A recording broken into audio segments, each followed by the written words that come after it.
Everybody, 9, 8, 7, 6, 5, 4, 3, 2, 1. Gentlemen, start your engines!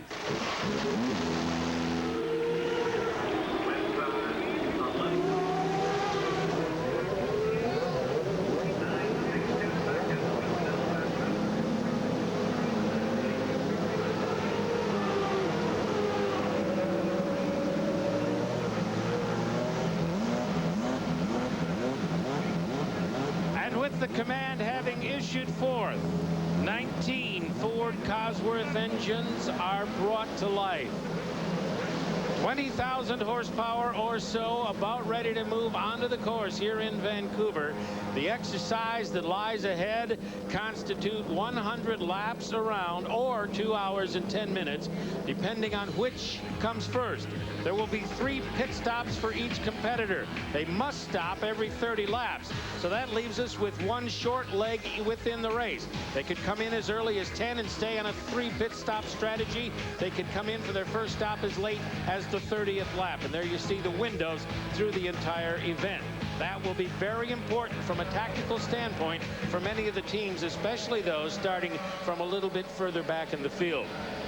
Memo, a dozen turns or so, bumpy here and there, crowned here and there. A difficult exercise for every one of them to get around here once successfully, much less 100 times as they begin to pull away from the front. And I believe all of the cars are started and running. Jimmy Vasser was hesitated a little bit in the pits, but I think he is now underway. We'll double check on that. Yes, he has made it out. Now let's ride around and get a course description from Memo Gidley as we look over the shoulder of Patrick Carpentier. Well, heading into turn 1 here, this is critical. It's very wide in the beginning for the starts. Easy to go 2 by 2, but then it narrows up for turn 3. Going to be a little bit of wheel banging and a lot of crowning on the road surface. Turn 4 is leading onto the back straightaway. It's important that you don't have understeer here, that you get on the power early, not a lot of wheel spin, because you're going to be flat out through turn 5, which is about 150-mile-an-hour corner. Very bumpy and sets up for one of the key passing spots on the racetrack heading into turn number 6. Hard on the brakes here, hard on the gearbox, a little bit of curbs on the inside there, heading into turn 7. This is a very smooth area of the racetrack. A lot of teams are working on setups here. It's different than the bumpy parts of the track. It's all about being consistent and having enough grip on the smooth part of the racetrack. Heading back towards turn 9. This is a hard turn. The car is very loose getting in here because you're braking and turning at the same time. Setting up for the complex turn 10, the tightest turn on the track, using a little bit of curbing. Hard to put the power down here. And then the famous turn 11 and turn 12 chicane. Some guys use the curbs and some guys don't, but it's critical to getting a good shot down the start-finish line. So the field about to conclude their first parade lap. There will be 2 of these with a full complement of pace cars out there. Then most of them, all but one, will peel away, and the pace lap will be underway. And then Paul Tracy will have the field. Jeff Boss has had some difficulty getting away from the pit area. He got over to turn number 3 or 4. Now they're pulling the car backward. He may not be able to join up, and we may have 18 starters. He was scheduled to be at the back of the field anyway. And here we are on board with Paul Tracy, who is heading the grid with his 4th pole of this season, looking for his 2nd consecutive victory in Canada and to extend his championship lead with Bruno Junqueira on the outside, the same front row that we had in Toronto. On the inside of row number 2, Roberto Moreno.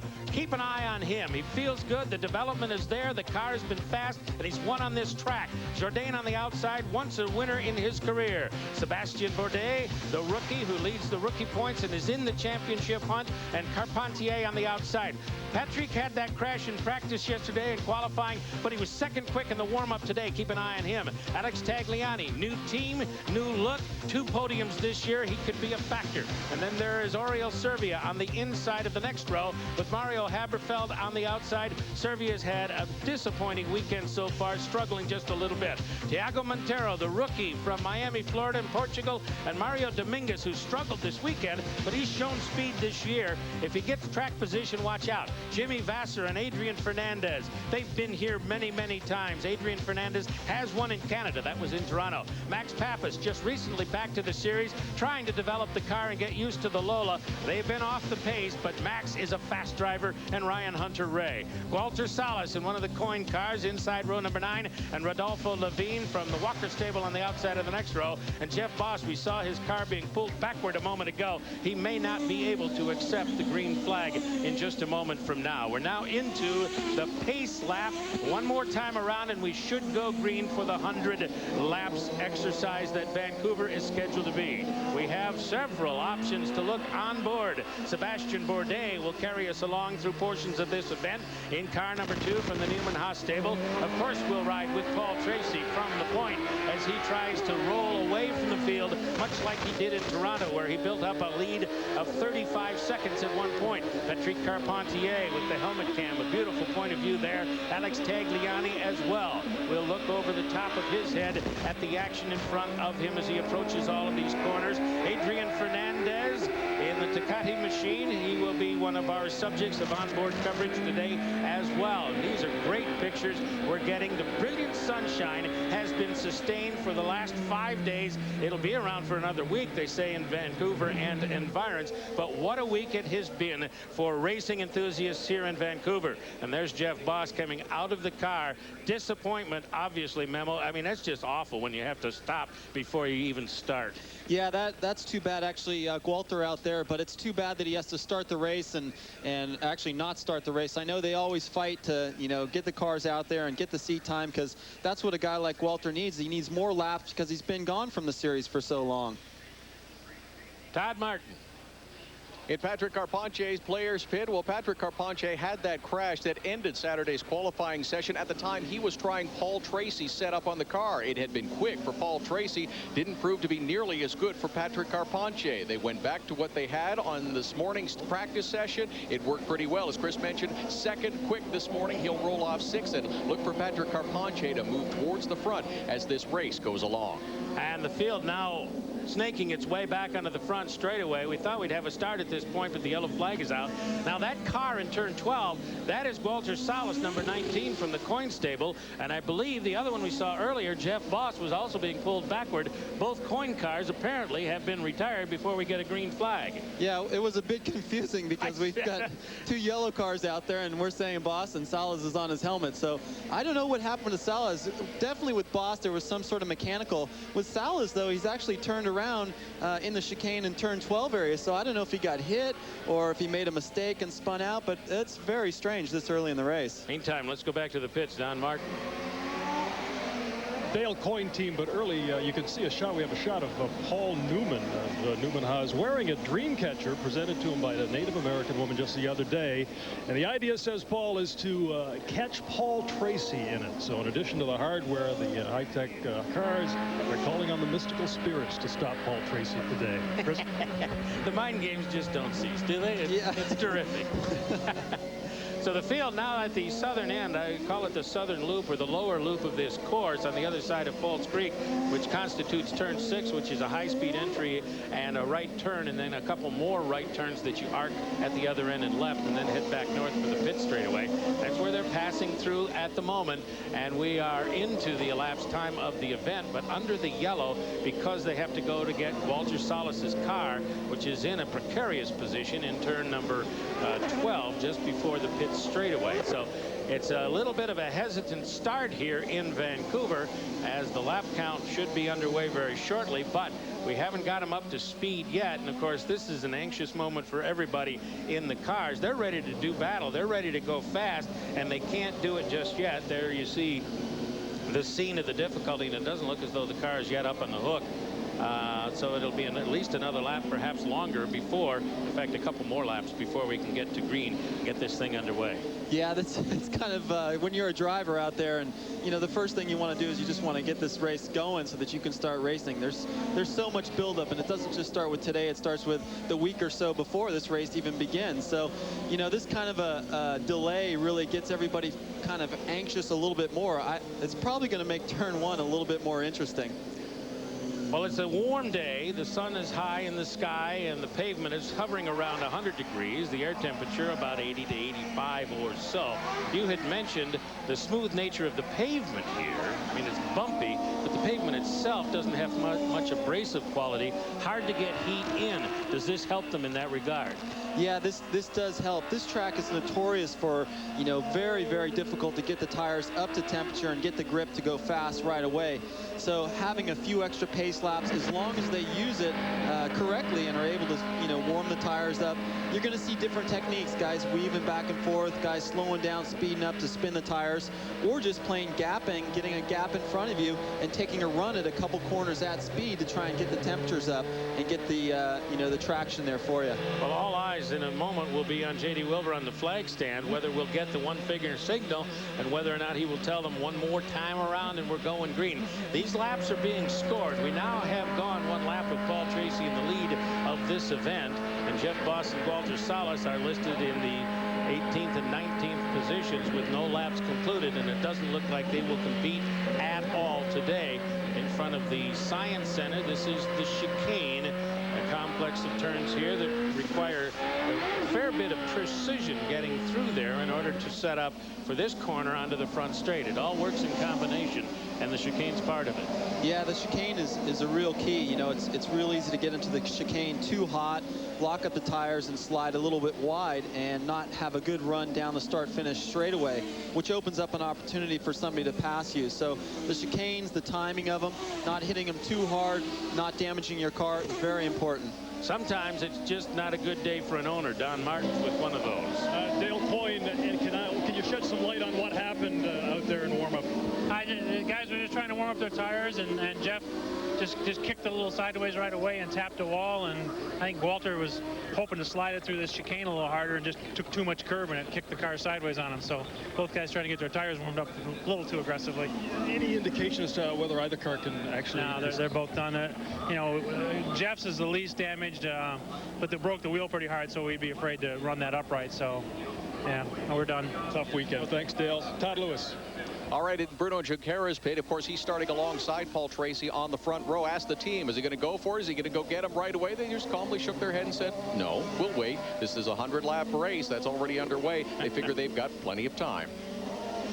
Well, it's now a 98-lap race. It'll be 97 when we get the green, I do believe, as they begin to pick up the pace.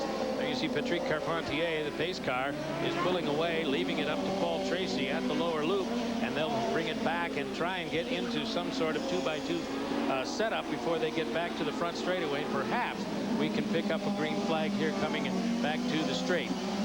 Coming up to the chicane one more time. This will be the conclusion of lap number 3. We mentioned the pit stop windows. The first stop must come by lap number 30. The window opens at 10 laps in order to keep it as a 3-lap race. And now there goes the pace car off.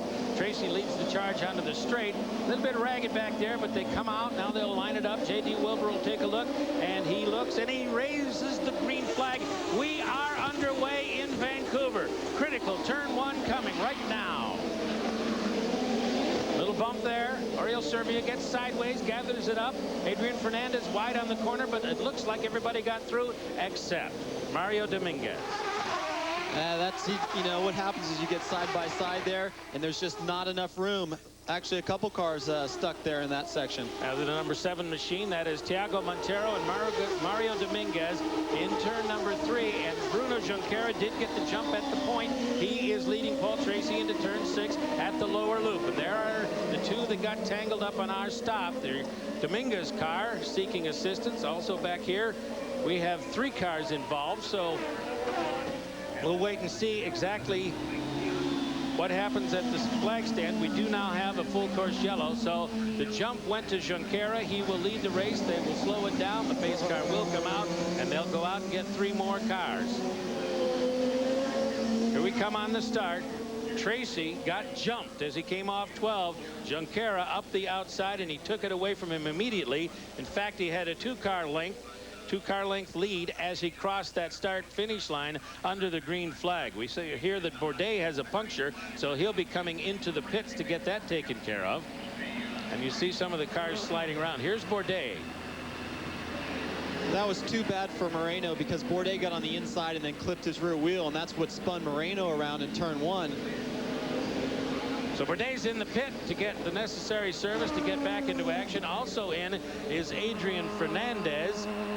Just behind him, and there you see looking backward from Bourdais' car. So we have Mario Dominguez involved. We have Tiago Montero involved over in turn 3. We also have the 4 car of Roberto Moreno into the tires in turn number 1, and now we've got more of them. Bourdais coming out of the pits has run into the back of Mario Dominguez' car. It looked like Fernandez nearly got gathered up there too, but you see him, he got around them and has gone off into the distance at turn 4. Did he hit him or just have to slam on the brakes and now back up?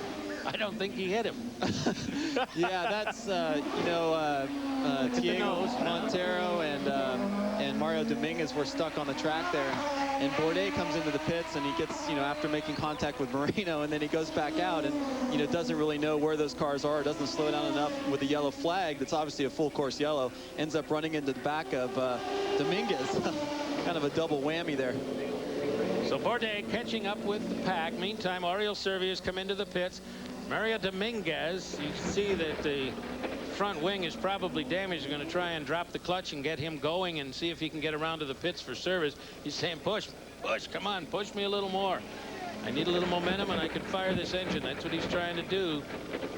Boy, it's hard to sometimes get the cars running. You have to get them up to a certain speed. When they get hot, it's very hard to fire. So we've got them scattered all over the track. We're under yellow. 4 laps have been concluded according to the scoreboard, but we've been barely at speed in Vancouver. It's bound to get better before we continue too much more. We'll be back.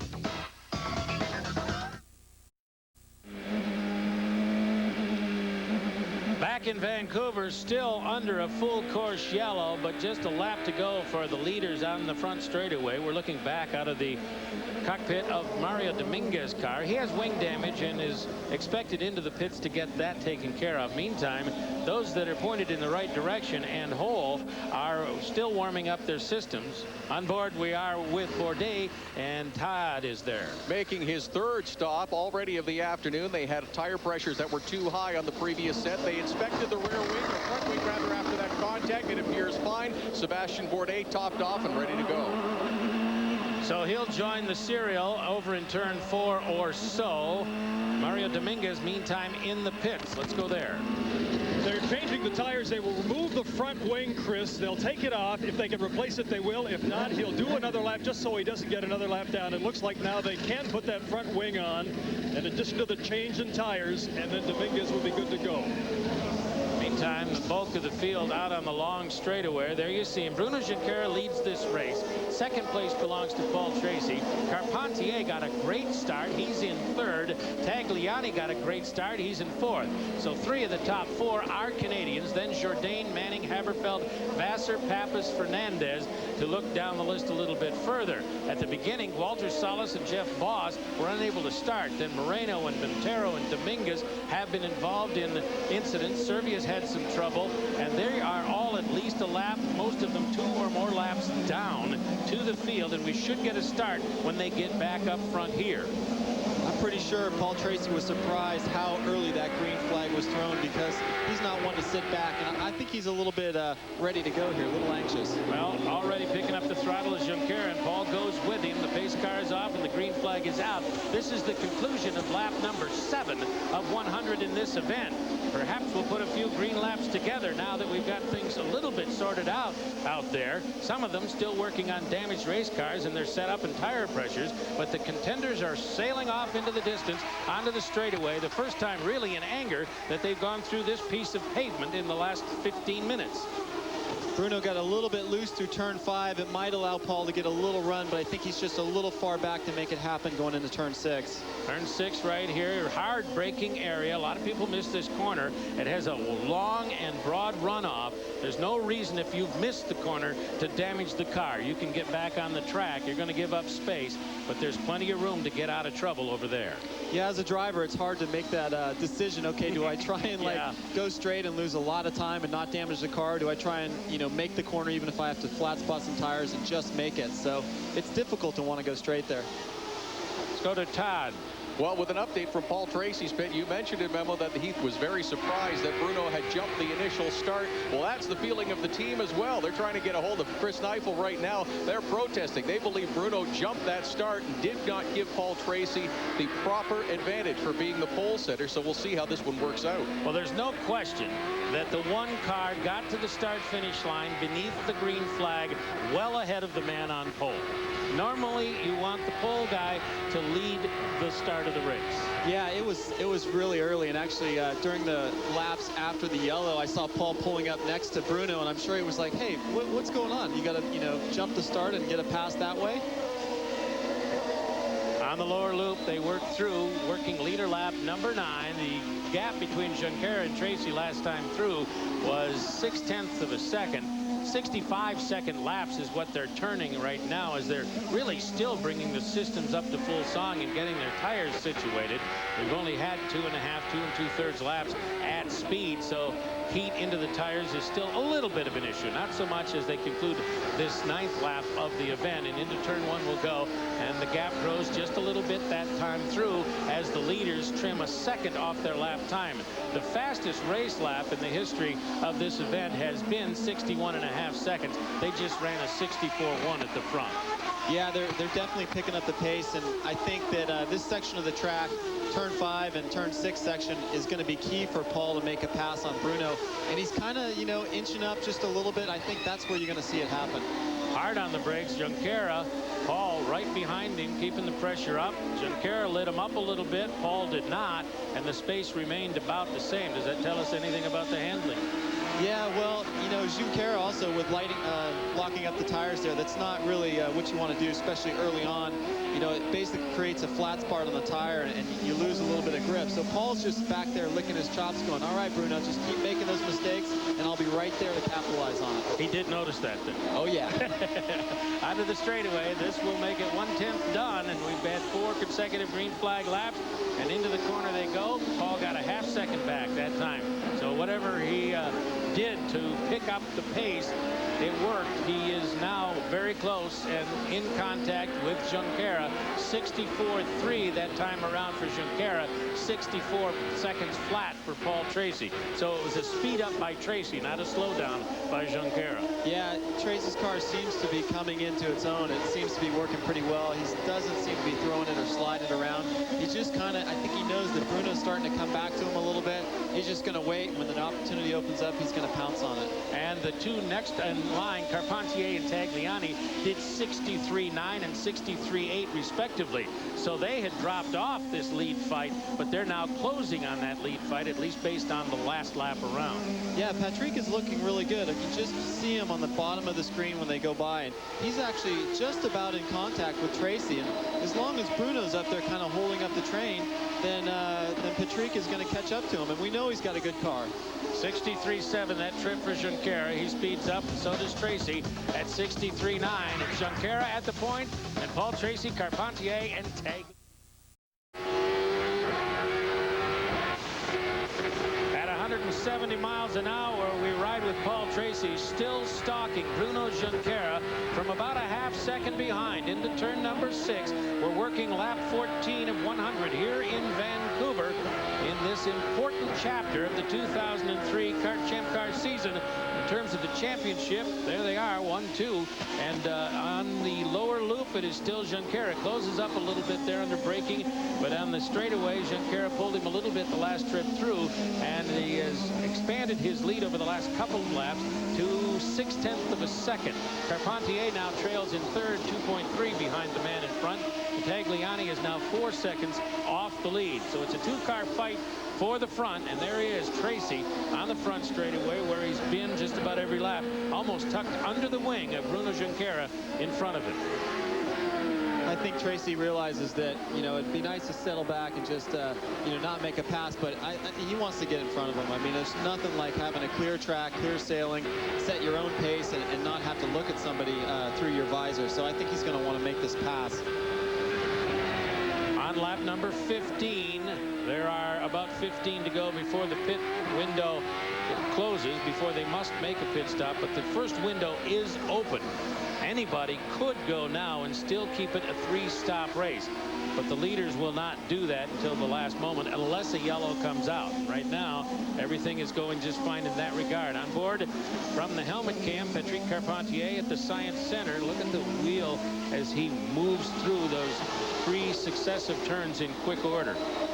Yeah, that's a tight turn that he just went through, and actually on the inside you'll notice a lot of those guys will use the curb, and what that does, it really loads the inside tires and helps the car to turn through that tight section. Tracy just did a speed up and pulled to within 3/10 that trip around. So it's sort of seesawing back and forth from about 3/10 of a second to 6 or 7 tenths of a second, the lead for Junqueira. Don Martin has more in the pits. Keith Wiggins with the team Roberto Moreno Herdez competition. What happened to Roberto? He had such a great setup and great qualifying and out of the race early. Yeah, I mean, obviously it was looking pretty good for us, but it wasn't a particularly good start.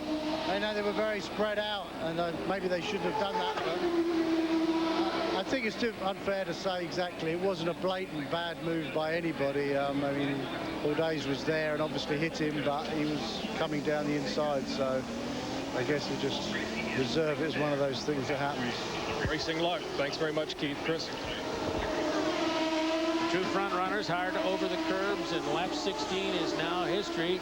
The gap between the two, 6/10. So it goes from 3/10 to 6/10, then went down, goes back up, just a little back and forth. And both, I think, just in a rhythm and kind of content, it would appear, to stay right where they are. Yeah, the last lap, actually, Paul kind of looked to the inside of turn 6. And again, he's just trying to sort of psych Bruno out and just say, hey, you know, I'm right here, to get him to push a little harder and hopefully make a mistake. Because he's fast, you know, coming around turn 5, Paul makes up ground, and heading into turn 6, he just loses a little bit in the infield sections. Well, back in Toronto, it was a reverse situation, and Bruno had said afterward that he wanted to stay up close to Paul, particularly after the yellow took the big lead away, and see if he could pressure him and make him crack just a little bit. Of course, Paul had a pretty blunt response to that. Now it's the situation being reversed. Paul's right there, putting the pressure on, maybe trying to get Bruno to crack. Yeah, I would say that's definitely what he's trying to do. 5th place, Michel Jourdain. Onto the straightaway, you see he's in contact with Tagliani.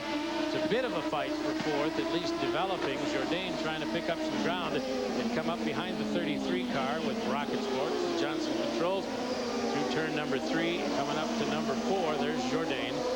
So they've got a ways to go, or Jourdain does, to make that a real fight for the position. Right now, he's not close enough for any kind of move to be anticipated. He's got to make up some ground first. Yeah, I've been impressed with Jourdain and Team Rahal quite a bit, especially over the last year. You know, they may not be in contention at the start of the race sometimes, and they just kind of work away at it. Michel doesn't get too excited. You know, I think he knows what he needs to get out of the car. They fine-tune it on the pit stops. And lo and behold, a lot of times at the end of the race, he's right up there. So Michel Jourdain, who recorded his first career victory earlier this year, trying to track down Tagliani. Tracy continues to try and track down Bruno Junqueira. We'll be The subplot to every Champ Car season is the Nations Cup, and Brazil has owned this millennium, 2000, 2001, and 2002. Those are the totals of victories by Brazilian drivers as opposed to victories by Canadian drivers. But this year, a little bit of a different story. Canada is leading in the Nations Cup and has 5 victories. Brazil, none. Of course, up front, we have a Canadian in number 3, the player's car, Paul Tracy, looking forward to Bruno Junqueira still by 6/10 of a second. A couple of moments ago, both of them got into the 62-second bracket. Junqueira trying desperately to speed up and drive away. Paul Tracy will have none of it. And they're talking over and over. They're going faster, lap by lap, setting fast lap of the race. And Junqueira just can't shake him. And there also is some discussion going on, I guess, about that start in kart race control among the race stewards, whether or not Junqueira might be guilty of some sort of infraction based on the fact he got to that start-finish line so much earlier than Paul Tracy did. Yeah, I kind of find that a little humorous, you know, because whoever seems to have the advantage, that's who everybody's complaining about, you know. And Bruno, you know, I mean, he's doing his job, you know. I mean, if you jump the start and they throw the green, then you didn't jump the start, you know. So it's really not up to him to police himself. Standing down in the pits, Todd Lewis. Ladies latest word from team players, team principal Neil Mickelwright is that he tried to talk to Chris Neifel about the start. He is the chief steward, but apparently their decision was made by turn 2. Looks like things will remain the way they are, and as mentioned, Paul Tracy will have to do his talking on the track and force Bruno Junqueira to try to crack this week.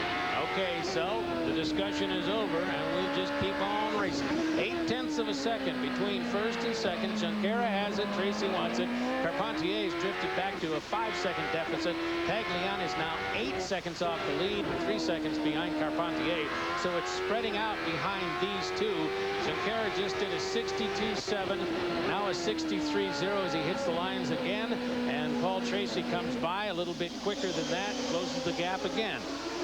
Seesawing back and forth, and it's going to be these two guys for a while. Apparently, we're now 8 laps away from the required pit stop, and that could change the picture before we get much further beyond that. It often does change in the pits. Yeah, it sure does. Pit stops play a huge, impact on how you finish out on the racetrack. It's very difficult to pass one car out on the track, but in the pits, if you're a second or two quicker, you'll pass the guy. So having the crew, having them ready to go, they're all ready, but, nailing that pit stop is very important. The pressure on the teams more and more these days, particularly in the races where we have a required number of pit stops. And for it to be a legal pit stop, you have to fuel and you have to change tires. That's what they will all do.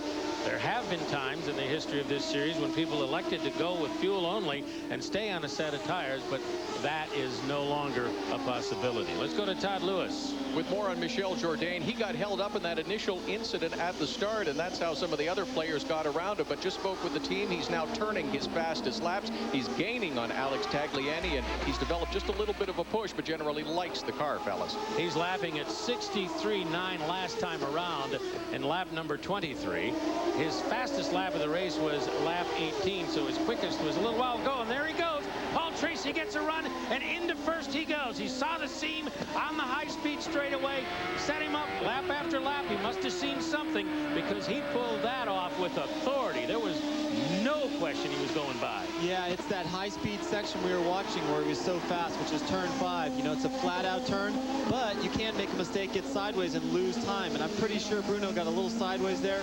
Paul had the run on him, and there was nothing Bruno could do going into turn 6. Now we saw Bruno a few moments ago trying to pull away from Tracy. Every time he went faster, Tracy went with him. Now, can Paul duplicate what he did in Toronto and simply drive away from the field? He was quickest in the practice this morning, the warm-up, with Carpentier second quick. So the players, people, had the setup on Sunday morning. Do they have the setup on Sunday afternoon? Well, Tracy may answer that question now that he has some clear road in front of him. Yeah, and Tracy really just clicked off, I think, his fastest lap. And, that was passing Bruno at the same time. So, once he has clear track, he'll be able to relax a little bit, focus on his driving, hit all of his marks, and I think you're going to see the gap widen. 62.7, the 24th trip around for Tracy, his fast lap of the race. And look at the gap. It's growing already as they go through the lower loop, coming back toward the front. This will be the conclusion of lap 25. The next problem will be the pit stop for all of them, 6 laps away from over the rear wing of Paul Tracy's car. Where is Bruno? He's further and further back. That's where he is. 1.1 second the gap last time around. Let's see what it is this time. 1.8. So he picked up 7/10 on that trip around. In Toronto, he was averaging a gain of a half second per lap on the field. That last lap here in Vancouver, he picked up 7/10. That is an eternity in this game. Yeah, I'm actually a little surprised. In that last lap, Paul was over a half a second quicker than Bruno. And I thought he'd pull away a little bit with clear track or clear road, but I didn't think he'd pull away that quickly. So, this is good for Bruno because you can see where Paul's strong. Hopefully they can make an adjustment in the pits and get the car a little bit faster for him. And that's a 62.699. Again, a fast lap and the fastest lap of the race for Tracy, that 25th trip around. And we'll see if this next one, number 26, is nearly concluded, does the same thing, and whether he's able to expand the gap even further. Just a few laps away from the pit stops as well. Onto the straight he comes. Paul just looks really smooth right now. You watch his car, it's not really stepping out a lot in the tight turns. It looks like he's got, you know, wheel spin is not a big problem. He's got good traction, and he's really settled into a pretty nice rhythm. Now the gap is 2.351, and Paul just did another fast lap of the race, 62.6. Let's go back. Here's the moment of truth. At the bumps, high speed, here he comes. Didn't look like much of a bobble. It was just sheer power and driving skill from Paul Tracy. That was really odd. That was really odd. It's all... Now we go back to the start of the race. Look at Junqueira on the right, Paul on the left in the blue car. This is the green flag, and Junqueira clearly with the advantage as he came off turn 12 and dropped the hammer. Paul Tracy swinging by and wide, a couple of lengths behind at the start. There may be some further discussion about that. But as far as the stewards are concerned, our latest information is that they're not discussing it anymore, period. Here comes Tracy again, another fast lap, fastest of the race, 62.2. He's now 3.3 seconds in front of Bruno Junqueira. He is flying away. Unbelievable. Yeah, you know, I was just saying before that was odd, that pass that Paul made on Bruno, because they were actually already halfway down the straightaway between turn 5 and 6, and it just sort of appeared that Bruno slowed up a little bit. I don't know if the car popped out of gear or if he had a problem with, you know, brake pedal, something, but there was something that was odd that maybe we haven't heard about yet that made Bruno slow up a little bit there. Updating those further back, we have Carpentier in third still, 10 seconds behind Paul. Alex Tagliani in fourth still, 13.6 behind Paul, and Jourdain now 14.4 behind Paul. Let's go down to Todd Lewis. Well, you're right, fellas. The discussions apparently did continue between team players and kart officials, and they saw the light, as it were. Bruno Junqueira was told, move over, let Paul Tracy by. He's by and gaining a big margin of lead very, very quickly, but that is the word. He was told to let Paul by. Well, Paul now in turn number 2. He just did a 62.3.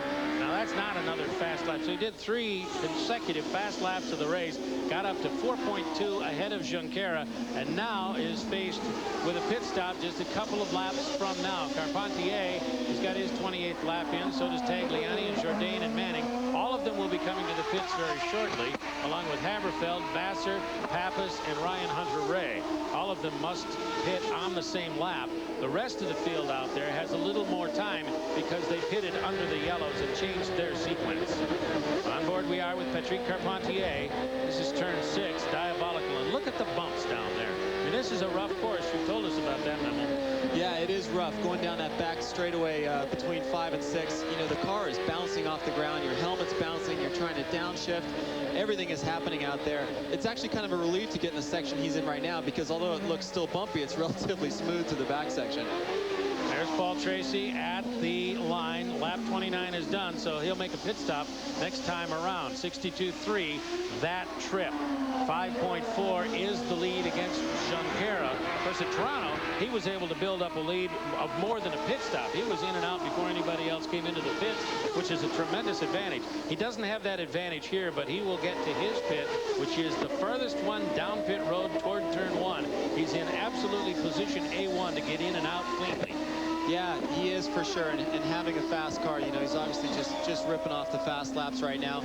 Even though Bruno had to let him by, you know, for the initial jump on the start, still Bruno's not able to hang with him, which is a little surprising. I really thought something was wrong with Bruno's car, and that's why he was falling back. At the chicane, a couple more turns, and this time when he gets to this short straightaway here, Paul will stay driver's right, and into the pits he comes. Kind of a tricky entry right there. And he's on pit road. Now he's got to go all the way to the other end. 50-mile-an-hour speed limit here. So he's on that button. You hear the engine popping when he gets too close to 50. And his guys are there ready for his pit stop. It'll be crucial, even though he's got a 5.4-second lead. Here he comes. Keep an eye on it. On the marks, it would appear. Up in the air. Fuel hoses in. Tires going on. Keep an eye on that front wing. Will they make adjustments? Here's Junqueira at the other end getting his service. All done. I didn't see any adjustments. He got all the service and off he goes back onto the course, and Junqueira hesitates on the start. Did he stall it? Apparently he did stall it. We're going to have to pull it back. Now the inertial starter is in the back, but he's giving up all kinds of space on the track. You saw Tagliani go by. He will not be in second place now. As they all come into the pits, it looks like Patrick got by him. I think so did Tagliani. Junqueira 4th, 5th, or perhaps even worse than that on that pit stop. That's a disaster. Yeah, that's tough. You know, when the race leader makes a perfect stop, which Paul looked pretty good on the marks. The crew was right on the money. And then Bruno stalled it. You know, that's going to lose you some positions, and it's just going to be a long day for those guys. To be very difficult to make up any positions on the racetrack. So the first round of pit stops for the contenders is concluded. Tracy has the point once again, followed by Carpentier and then Junqueira. The yellow is back out in Vancouver. We're on board there with Alex Tagliani's car, which is now in the process of being picked up. Let's go down to the pits. I don't know exactly what happened. Maybe Todd Lewis can tell us with the owner. Well, hoping to find out from Paul Gentilozzi. Did you know exactly what happened to Tag? Yeah, he got hit from behind and shoved into the tires. We have no idea why. Obviously, it was an out lap. You know, in racing, these kinds of things happen, and it breaks your heart. Because the driver's trying his heart out. We had a little tire pressure problem that we fixed on the pit stop. We'd have been much faster the second stint, but you don't get a chance. This is frustrating for Paul Gentilozzi and Alex Tagliani. Thank you. We hate it. The other car involved is Thiago Montero, who is 4 laps down. Let's take a look at it from Tagliani's car. There goes Montero. Now, Tagliani's getting heat in his tires. Montero makes a move and then moves over as Tag moves into the chicane right in front of the Science Center, and there's the contact. And there they are, meeting and discussing the situation. Montero, I think, trying to console his compadre. Yeah, that's a tough situation to call either way, because Tagliani's coming out of the pits. He's obviously going to be like 4 or 5 seconds off the pace because his tires are cold. And Thiego's out there, and, you know, he's having his own race. He's a few laps down, but he doesn't want to, you know, sit back there and wait for everybody else to catch up or put him another lap down. So he's trying to get around Tagliani as quickly as possible.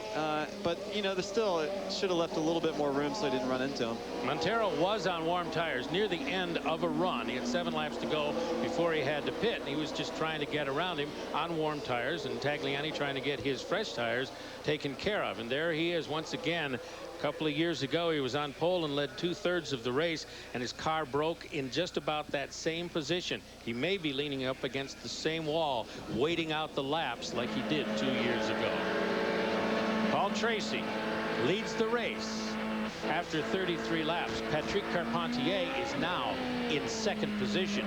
It's a player's day in Vancouver so far. What an amazing development this is. Carpentier, who crashed yesterday in qualifying, wasn't that well qualified and had struggled somewhat through Friday and Saturday in second place in this race. He gave us a sign that might happen by going second quick in the warm-up this morning, but it's broken pretty well for him even there.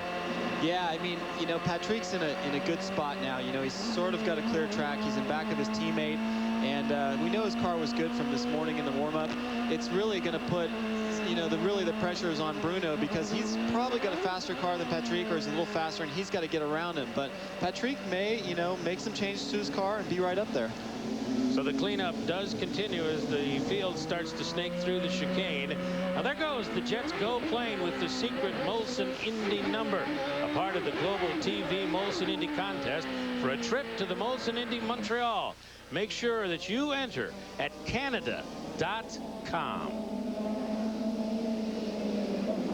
The field has cleared the scene of the accident onto the front straightaway, about to conclude lap number 34 of 100. Tracy, Carpentier, Junqueira, Jourdain, and Manning in a Renard in 5th position.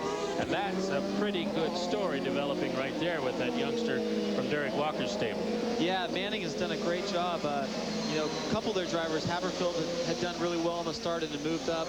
But, you know, they're running with a Reynard, and it really doesn't sort of suit this track, which is a lot of slow-speed corners. They need something that's smooth so they can lower the ride height, and that's fast so they can work on, you know, downforcing the fast corners to get the grip. That was Ryan Hunter-Reay getting his pit service. He's running outside of the top 10 at the moment, safely back on the course. On the straightaway is the pace car and the field. It'll be another lap and a half at least before we get back to green. The Patrick Carpentier right there behind his teammate. Given the pit stop, Junqueira, of course, he got a little help with the accident, in 3rd position. It could have been a lot worse. Yeah, it could have been. I thought he dropped back a lot more because, you know, I guess they built up such a gap that he was able to get back out and not lose too much. But he stalled it, and they had to pull him back, and they had to fire him up. And although it fired pretty quickly right after that, still he lost a lot of time sitting in the pits. Todd Lewis has more from the pits. Carpentier, during the last pit stop, the team made an air pressure and wing adjustment. You know, you're having a pretty good day when your cars are running 1-2 in this race, but now they think that Patrick Carpentier's car is going to be even better, and we'll see if both players' cars can get away from the rest of the field. Well, at the bottom line, at the end of that segment, he had a 10-second deficit to Paul Tracy, and Tracy wasn't the leader through most of that segment. Paul had the faster of the 2 cars. If he's dialed it in closer and he can stay with Tracy, more power to him, but I would suspect that's a tall order. You never know. I mean, the air pressure on these cars can make a big difference. A pound or 2 is huge. I mean, what you're trying to do is you're trying to basically get the air to reach the optimum level or your desired level in a certain number of laps. And sometimes you exceed that, and sometimes you never get to that. And so either way, it affects the handling, the balance, and the outright speed of the car. So if they were able to dial in the pressures a little bit more, he probably put some front wing in because a lot of these guys are fighting understeer, then he might be right there. More from the pits. Don Martin. Surviving the carnage, Darren Manning has moved up to 5th. Derek Walker, what's he telling you about the car? Well, during that run, we had a little bit too much understeer, so front end was sliding a bit more than we wanted. Made a change and put some fresh set of tires on, so we'll see what it does this time. He's a competitive guy. He said he could win with a car with 3 wheels, so the Reynard doesn't seem to be holding him back. Well, I hope he does it with 4 wheels, but yeah, he's a pretty gutsy driver, and he's done a great job out there. Pit stop was great, so who knows? We'll see what happens. Chance to pick up some points. He trails Sebastian Bourdais in the rookie standings by 36 points, so a couple delay and win, obviously, would go a long way to making up that gap, Chris. Boy, it sure would. And they put him on the map in this series, Champ Car Racing. He's a fine young driver. He's got a car that just doesn't compete all that well with the Lolas. There's no question about that. Everybody knows it. But he never complains about that. And I think that's one of the things Derek Walker admires about him. He doesn't bellyache about the equipment. He just does the best he can with what he's got. Yeah, I don't know Darren very well, but I know Derek quite a bit, and he's a worker. You know, he gets in there, you know, rolls up his sleeve and gets down to business. So it's nice to have a driver that sort of complements that. And yeah, you have what you have, and you can't really complain about it or waste energy about something you think is holding you back. Let's just try and make it as good as possible and get that up, and who knows, maybe he will get a podium finish in that, you know, before the year's out. There's the scene of the accident, and it's all cleared away. The pace car is still on course, but this time beneath J.D. Wilbur. The drivers should all see the one finger. In fact, there it is. So the next time around, we'll go back to green. That will be the conclusion of lap number 37 when they come back around 1.7 miles from now, and we'll get back to full song. And we'll see if Patrick Carpentier's car is indeed up to the standard set by Paul Tracy in that first run. He's also going to have to be very fast in order to keep Junqueira behind him, because Junqueira, even though he had a bad pit stop, had a pretty good race car in that first run. Yeah, for sure. I mean, he was pretty consistent. He was able to click off the laps. He didn't make a lot of mistakes, and he's got a good race car, and I think he's really preparing for the start here. You see him dropping back. He's trying to get enough gap between him and Patrick so he can take a run at a couple corners at speed and get those tires up to temp, because he needs to really get around Patrick early on to have a shot at Paul Tracy. And another battle we'll keep an eye on. Manning in the 5th position with Bourdais just behind him. Those are 2 rookies, and a Rookie of the Year battle of some sort is developed between the 2 of them. We'll see if the Renard of Manning can hold off Bourdais, who'd like to move up a little bit. So a nice subplot developing back there in the pack.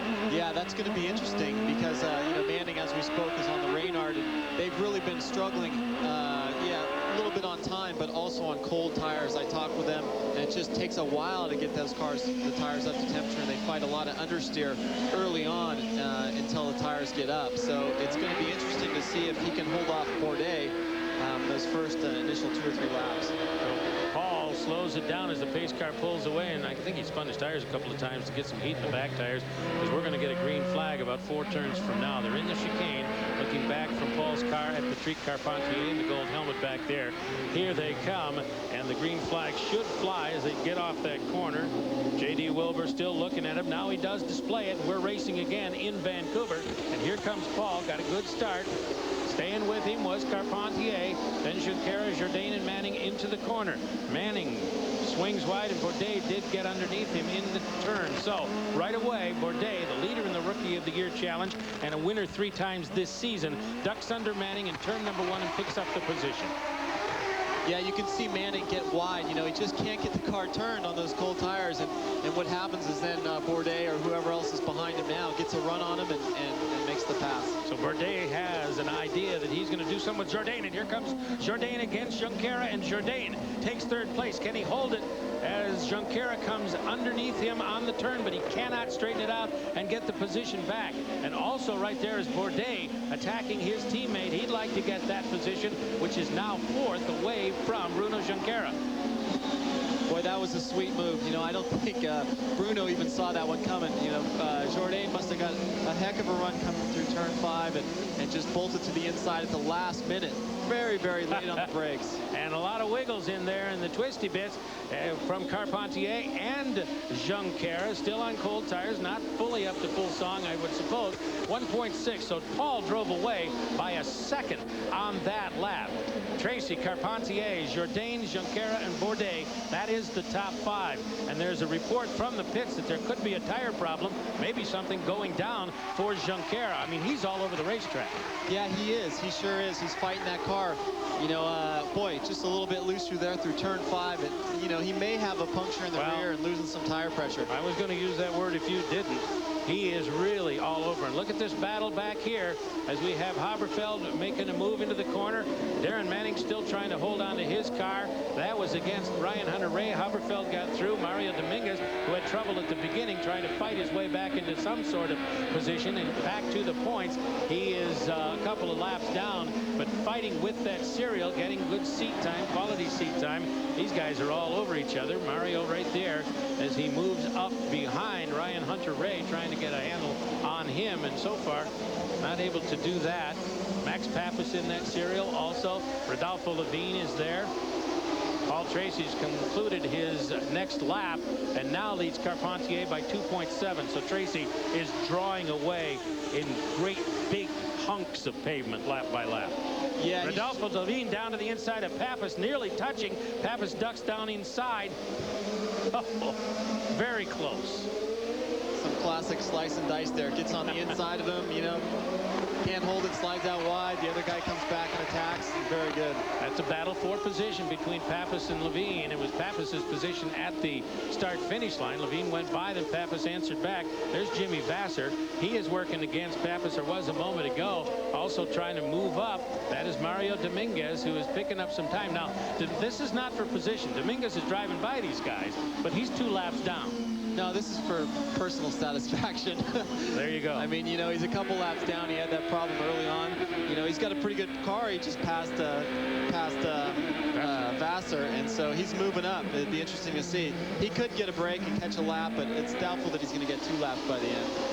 Here we are at the front. Second place funnels through. That's Carpentier. He's a second in front of Jourdain.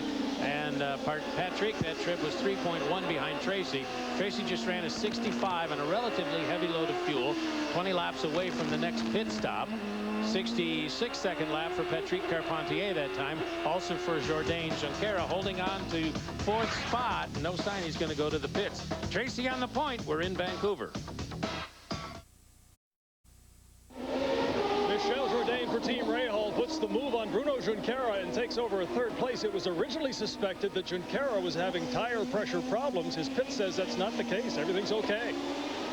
Well, the car has settled down the last couple of laps, so apparently whatever was giving him a devil of a time no longer is. Yeah, it was interesting to watch through there. You saw the car move around quite a bit, and actually the rear end locked up under the brakes there. It wasn't the front end, so it's almost like he had a little bit too much rear brake bias at that point. And with the tires being low, starting off cold, the car just snapped sideways, and he really couldn't do anything to protect the inside line there from Michel. Watching the steering input of Patrick Carpentier in second place. He's lapping at 63.9 at the moment and is now behind Tracy by 5.5 seconds. Jump forward. There you see the interval. Tracy's at the other end of the straight in the brake zone for turn number 6. These rumble strips on the right are pretty high, about 4 inches. You can get on them, but you better do it the right way or you're going to hurt the car. Yeah, turn 6 is a, they call them like gator strips. They're not a solid piece. They are kind of rumple strips. If you hit them, you've got to hit them hard enough so that it unloads the inside of the car so that you're not affected by the ones in between. There's a few guys that are doing it and are able to do it correctly, but if you just barely run on them, it throws the car sideways. Onto the short burst, coming back to the pit straightaway. This will be the conclusion of lap number 44, 100 scheduled. We've run 58 minutes in the event. There is a time limit already vested on this course. It is 2 hours and 10 minutes. We're probably in pretty good shape for that, to go the 100 laps rather than look at the clock to judge our checkered flag. The gap now is over 6 seconds for Tracy to Carpentier, and another couple seconds back to Jourdain, who really has his hands full with Junqueira in the battle for third because Carpentier is just pulled away from him. Yeah, Jourdain and Bruno are definitely, and Sebastian are definitely in the heat of battle here. Very impressed by Jourdain and the improvements that they were able to make on the pit stop, because all of a sudden he went from a car that was sort of, not really in contention to being right there. And who knows, if they can make a couple more adjustments, he's running times that aren't that far off of Patrick's. He might be able to move up a position. So we're 16 laps away from a required pit stop for the top 4.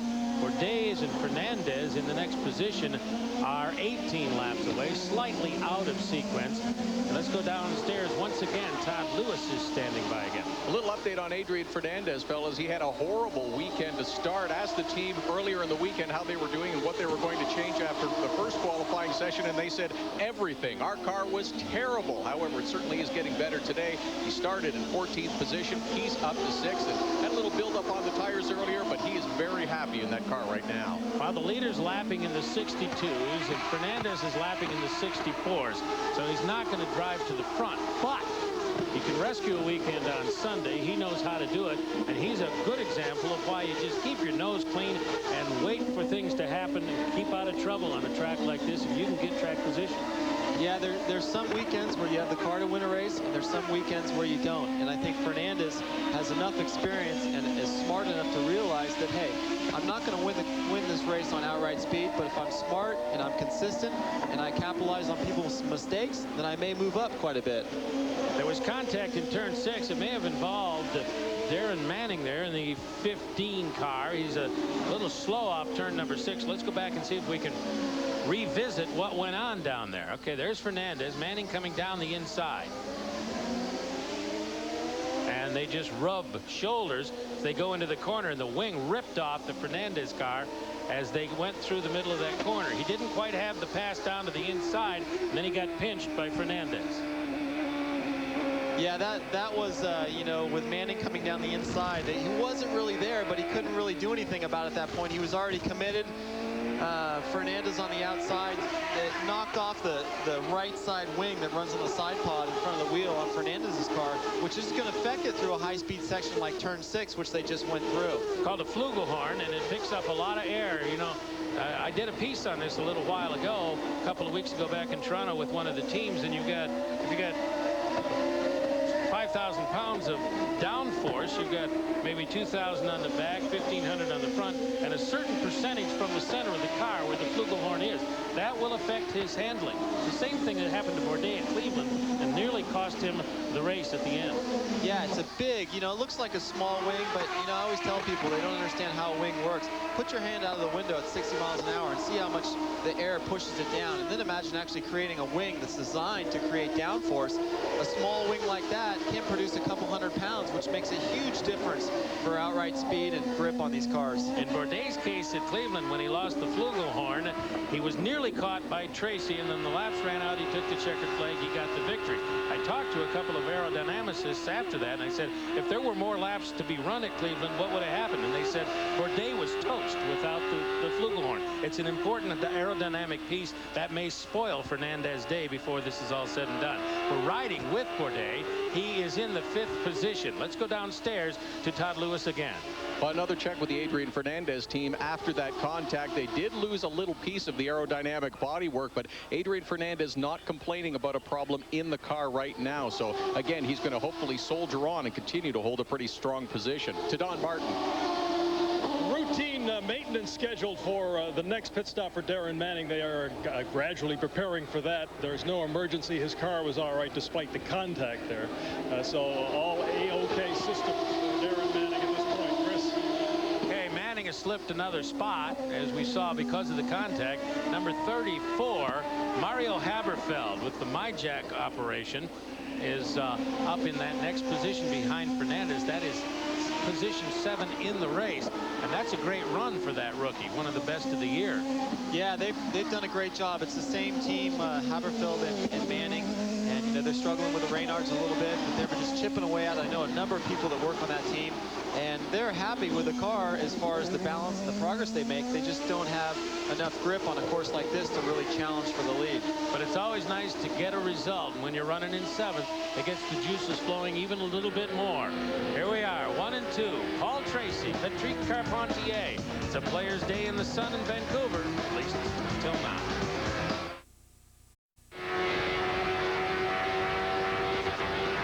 Paul Tracy on the point, working lap number 52 here in Vancouver, looking for a Canadian double. He won at Toronto.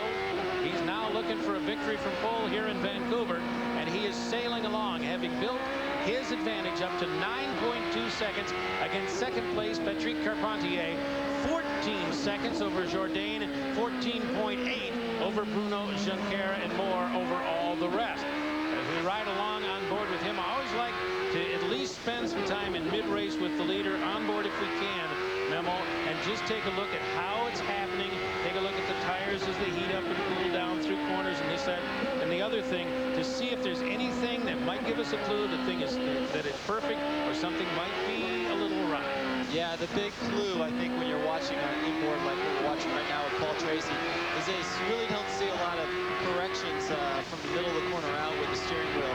And you know when the steering wheel is smooth coming out, he's not having to push that hard, his car's hooked up, and he's not sliding around. So chances are, you know, he's got a consistent car that's going to go these times, all distance long, all race distance. And it's really up to the drivers behind him to make the adjustments or to drive harder to catch him. Fast lap of the race is Paul Tracy, 62.277. He's just done a 62.576, so that's fairly consistent. His fuel load is nearly burned off. He's got 8 laps to go before he must pit, as does Carpentier, Jourdain, and Junqueira. Bourdais and Fernandez, just behind those 4, have 10 laps to go before they pit. If they stay out, they'll go 1-2 in the standings for at least a couple of laps. Paul Tracy on the left, Patrick Carpentier on the right. That's the players' tandem running 1-2 at the moment. Here comes Tracy to conclude another lap. Carpentier has now put his 53rd down. He trails by 9.5, and it was a 62.7 lap for Tracy that trip around. Again, in the same range of time. Don Martin. Here was Stefan Johansson of the American Spirit team, the veteran Jimmy Vasser, sandwiched between a couple of rookies out there, but in the top 10 and having a heck of a run despite some of the obstacles you've had to overcome this weekend. Well, we had an issue with the tire pressures there on this the beginning of this run. He's doing good lap times now, but we lost almost 15 seconds on the first 10 laps because he just couldn't get the tires up to the operating pressures, and he was just dancing around all over the place, car hitting the ground everywhere. So we obviously need to readjust them a little bit higher for the next run and see how it goes. It wasn't so long ago that Vasser was dominating this series. How's he adjusted to being with a brand new team? Well, I mean, he's been a huge help for the team, obviously, and that was the intent, to have an experienced driver, obviously. You know, I think that obviously we're hampered somewhat with the chassis we chose for this year, and you know, we're doing the best we can, but you know, right now we're obviously, we'd like to do better for sure. In position to pick up some points today, Chris. The chassis they did select for this year was the Reynard, and everybody has the same problem if they're in the Reynard, particularly on courses like this. If you have to run the ride height up a little higher, which you do here, you do in Toronto because it's bumpy. Otherwise, you're all over the ground like he said Jimmy Vasser is. But if you go up, the Reynard just doesn't handle as well, and that's a big deficit. Yeah, it really comes down to the problem with the design of the under tray, which a lot of people don't realize that the underside of the car is a giant wing. You see the ones on top of the car, but underneath you don't see that. And you know, I talked to a lot of the Reynard teams, and they actually had discussions with each other early in the season about grouping together and designing and spending some time in the wind tunnel and try and get that better, but it never came together. So they're basically using the under trays from a year or two old, which is not as good as what the Lola has right now. Firmin Junqueira continues to run in 4th position, trying to track down Michel Jourdain just ahead of him. There you see Carpentier and Jourdain. Here they come on the front straightaway. There's Junqueira, and behind him Bourdais. So they're all in contact, visual contact with each other, although nobody in that serial now is in position to make an attack to improve their spot in the standings. And coming toward the end of the run, one might suspect they're going to stay right where they are, get all the new tires and the fuel load and all that sort of thing, and see what their crews can do for them, closing the gap, and then go from there. 5 laps before they must pit. Yeah, they really, you know, the 2nd through 4th, Carpentier, Jourdain, Jourdain, Junqueira, and Bourdais, they're all running about identical lap times. I really actually like the way Bourdais' car is working right now, and he's actually sort of caught up to that gap just a little bit closer. And you'll notice, like in turn 2 on the exit, when he's running over the curb, he's really able to like bounce over the curb quite a bit without upsetting the car. So I think he might have maybe a better car than the 2 guys in front of him. He just needs to get it a little faster to catch up to him. Well, let's look at the clock. He's at the line now. He ran a 62.7 right there. Paul Tracy just ran a 62.4. He's got a good car. Bourdais was faster than Junqueira and Jourdain and Carpentier in front of him that trip around. So what your eyes told you, the screen confirms. That's why I get paid the big bucks, huh? There we go. No, it's true, though. You can really watch it. You can see what's happening. Now what they have to do is they have to make it so that those tires and this handling comes up earlier in the run. So he's able to challenge the guys ahead of him earlier on and not really so late like it's happening right now.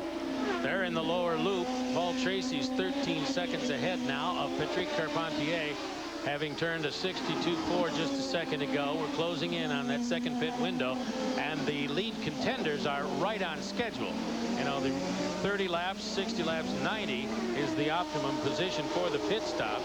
You can do various combinations within the framework of that, but it's been 30, and apparently it's going to be 60, and then apparently 90 for the contenders, unless there's a yellow in the last 30 laps, and then crew chiefs and drivers will have to make a decision. We'll be to that point in the race in just a little while. There goes Carpentier through the corner. Carpentier is actually backing up a little bit. I'm not sure if he hit lap traffic or if just the other guys are a little faster. I'm tending to think that the guys behind him are catching up to him, and you know, maybe his pressures have gone up a little too high. The car's starting to slide around a little bit more. Well, he is definitely losing ground to Jourdain, Junqueira, and Bourdais. The last 2 laps, all 3 of them have run faster than Carpentier, and Patrick has fallen 14 seconds plus behind Paul Tracy. Almost a full pit stop now. Not the kind of advantage that Tracy had at approximately this point of the race in Toronto, but it's pretty big. Yeah, that's a huge lead. You know, Paul's just out there cruising around right now, and you know, it's really going to be tough for these guys in back of him to catch up to him. But we do have a great battle going on between Carpentier, Jourdain, Junqueira, and Bourdais, and you know, they're each fighting their own problems, but they're running about the same speed. So make some changes, and it's going to mix it up back there. Paul is about to catch Pappas, Ryan Hunter-Reay, and Rodolfo Levine sometime during this lap. Perhaps he's less than 2 laps away from a required pit stop as he turns in on turn 6 at the lower loop. So that traffic, you can see the wings of the last car there. Pappas just disappearing into the distance, but he's going to come to terms with them here in just a second. And all of those fellows are well back in the event, of course, and not faced with a pit stop before Paul will be coming in. At the chicane. Yeah, the lap traffic is not really going to pose a problem for Paul because he's not under pressure. If you're behind somebody you're trying to pass and they come up on lap cars, it really opens up a heck of an opportunity for them to get blocked and you to get around them. But for Paul, he's just going to, you know, pick his shot here and blow by this guy and be down the road. He will be in next time around onto the straightaway. That's Pappas just in front of him as he accelerates. Here come the second, third, fourth, and fifth place cars. Carpentier certainly in contact now with Jourdain and Junqueira. They're right there, and so is Bourdais. So that's a very tight serial. And Bourdais doesn't have to pit next time through. Those other three are coming in as well. Carpentier, Jourdain, and Junqueira will peel off this trip around. Yeah, these guys being this close, this is where the importance of the pits and the crews and having a quick pit stop is going to be, you know, positions out on the racetrack. If they're able to, you know, improve a second over the guy ahead of them, they're going to be in front of them. And I think for a guy like Bourdais, who obviously has a fast car and just needs some clear running, it's going to be very important and very crucial. So Paul stayed behind Pappas the whole trip around, decided not to mess with him. Now he's on pit road, down to the speed limit, and he's got to go all the way to the other end to the first pit. He's at the center spot. We just wait for him to arrive. Here he comes. Crew's ready. On the marks, we'll let you watch. Again, looking for adjustments.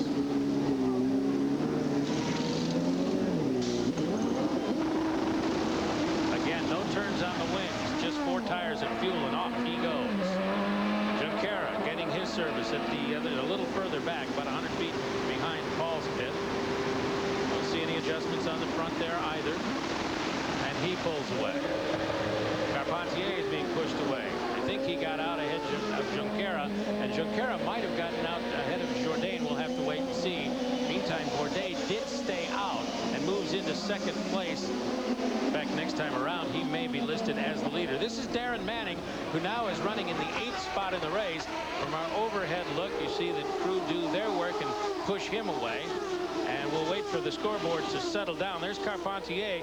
Mario Dominguez working all over him. Now, Dominguez has warm tires, and Carpentier has cold, and he yields. Oh, there's contact. Oh, boy. Through the corner goes Patrick Carpentier. Mario Dominguez also there. We saw the bump from on board, and his suspension on the right front is ruined. Patrick Carpentier is out of the race after his second pit stop, after running for an entire segment in second place behind teammate Paul Tracy. There's Dominguez, and his flugelhorn is ripped free as well, like we saw the Fernandez flugelhorn torn away a while ago. And climbing out of the cockpit will be Patrick Carpentier. He's got to be absolutely crushed by this turn of events. Yeah.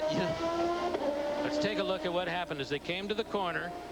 It looked like Patrick gave him room and then turned in. Yeah, what happened there is Mario's obviously on warm tires. He hasn't pitted yet. Patrick's on cold tires. Patrick gave him plenty of room going into the turn. He said, hey, go ahead and take it. Mario, unfortunately, thought he was going to have to work harder than he needed to. He broke extremely late, wasn't able to make the turn at all. Patrick actually had to turn to actually not hit the wall on the left, and that's what clipped Mario's tires. So it definitely wasn't Patrick's fault. For sure, Mario just overshot that turn.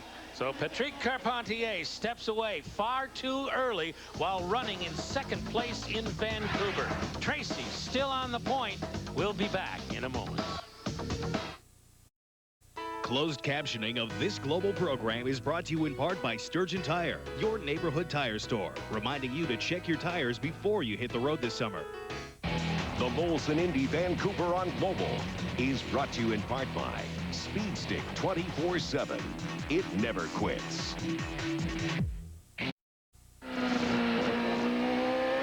Well, there goes the Jetsco plane with the secret Molson Indy number, a part of the Global TV Molson Indy contest for a trip to the Molson Indy Montreal. Make sure that you enter at Canada.com. Well, we've redefined the standings at the top. Paul Tracy still the leader. 16 seconds adrift of him. Bruno Junqueira in the #1 machine.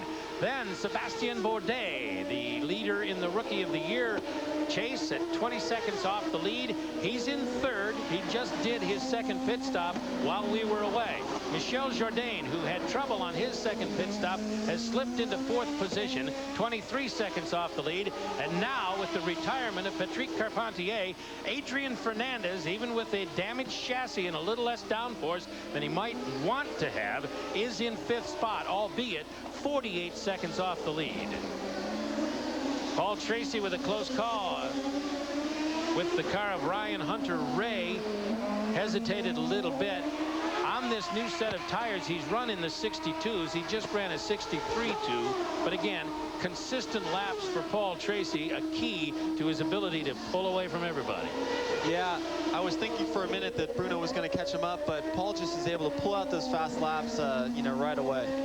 Let's go downstairs once again. Todd Lewis with Michael Cannon for Patrick Carpentier's team. Michael, did Patrick say anything on the radio about the incident? Oh, I mean, nothing can be repeated with a family watching, but I mean, obviously we're pretty disappointed. The players was looking at 1-2, weren't they? And you got some guy who's already had about 14 accidents in one race, 3 laps down, and just drives right into your guy. I mean, you tell me. It's a frustrating day in the Patrick Carpentier pit. I don't blame them. They're angry, and I think in this case they have reason to be. Yeah, without a doubt. I mean, it was pretty straightforward. I mean, Patrick really did let him go by there, and Mario just came in there with too much speed and just couldn't make the corner. So there was just no way for Patrick to avoid that situation. It is a shame because he was a few laps down. Sebastien Bourdais on the straightaway. He's about to put his 66th lap in the books. 3 seconds behind Junqueira in the battle for second. Shall we call it a battle? Anyway, Tracy, Junqueira, Bourdais are the potential podium at the moment as we work leader lap number 67. And there's Mario Haberfeld, number 34, in 6th position in this race. A great run for him in the MyJack car. Yeah, that is a great run. I mean, Eric Bachelart's team, Conquest Racing, they've done a great job. I've seen them race a number of different series, and they run a clean operation. Car looks nice, and they've been working that Reynard pretty hard, just consistently chipping away at it, moving their way up, and having some good finishes. Well, they ran 5th at Laguna and 4th at St. Pete. They've had some good results so far this year, and perhaps another one in the offing here today. We're in Vancouver. Tracy leads it. We'll be back.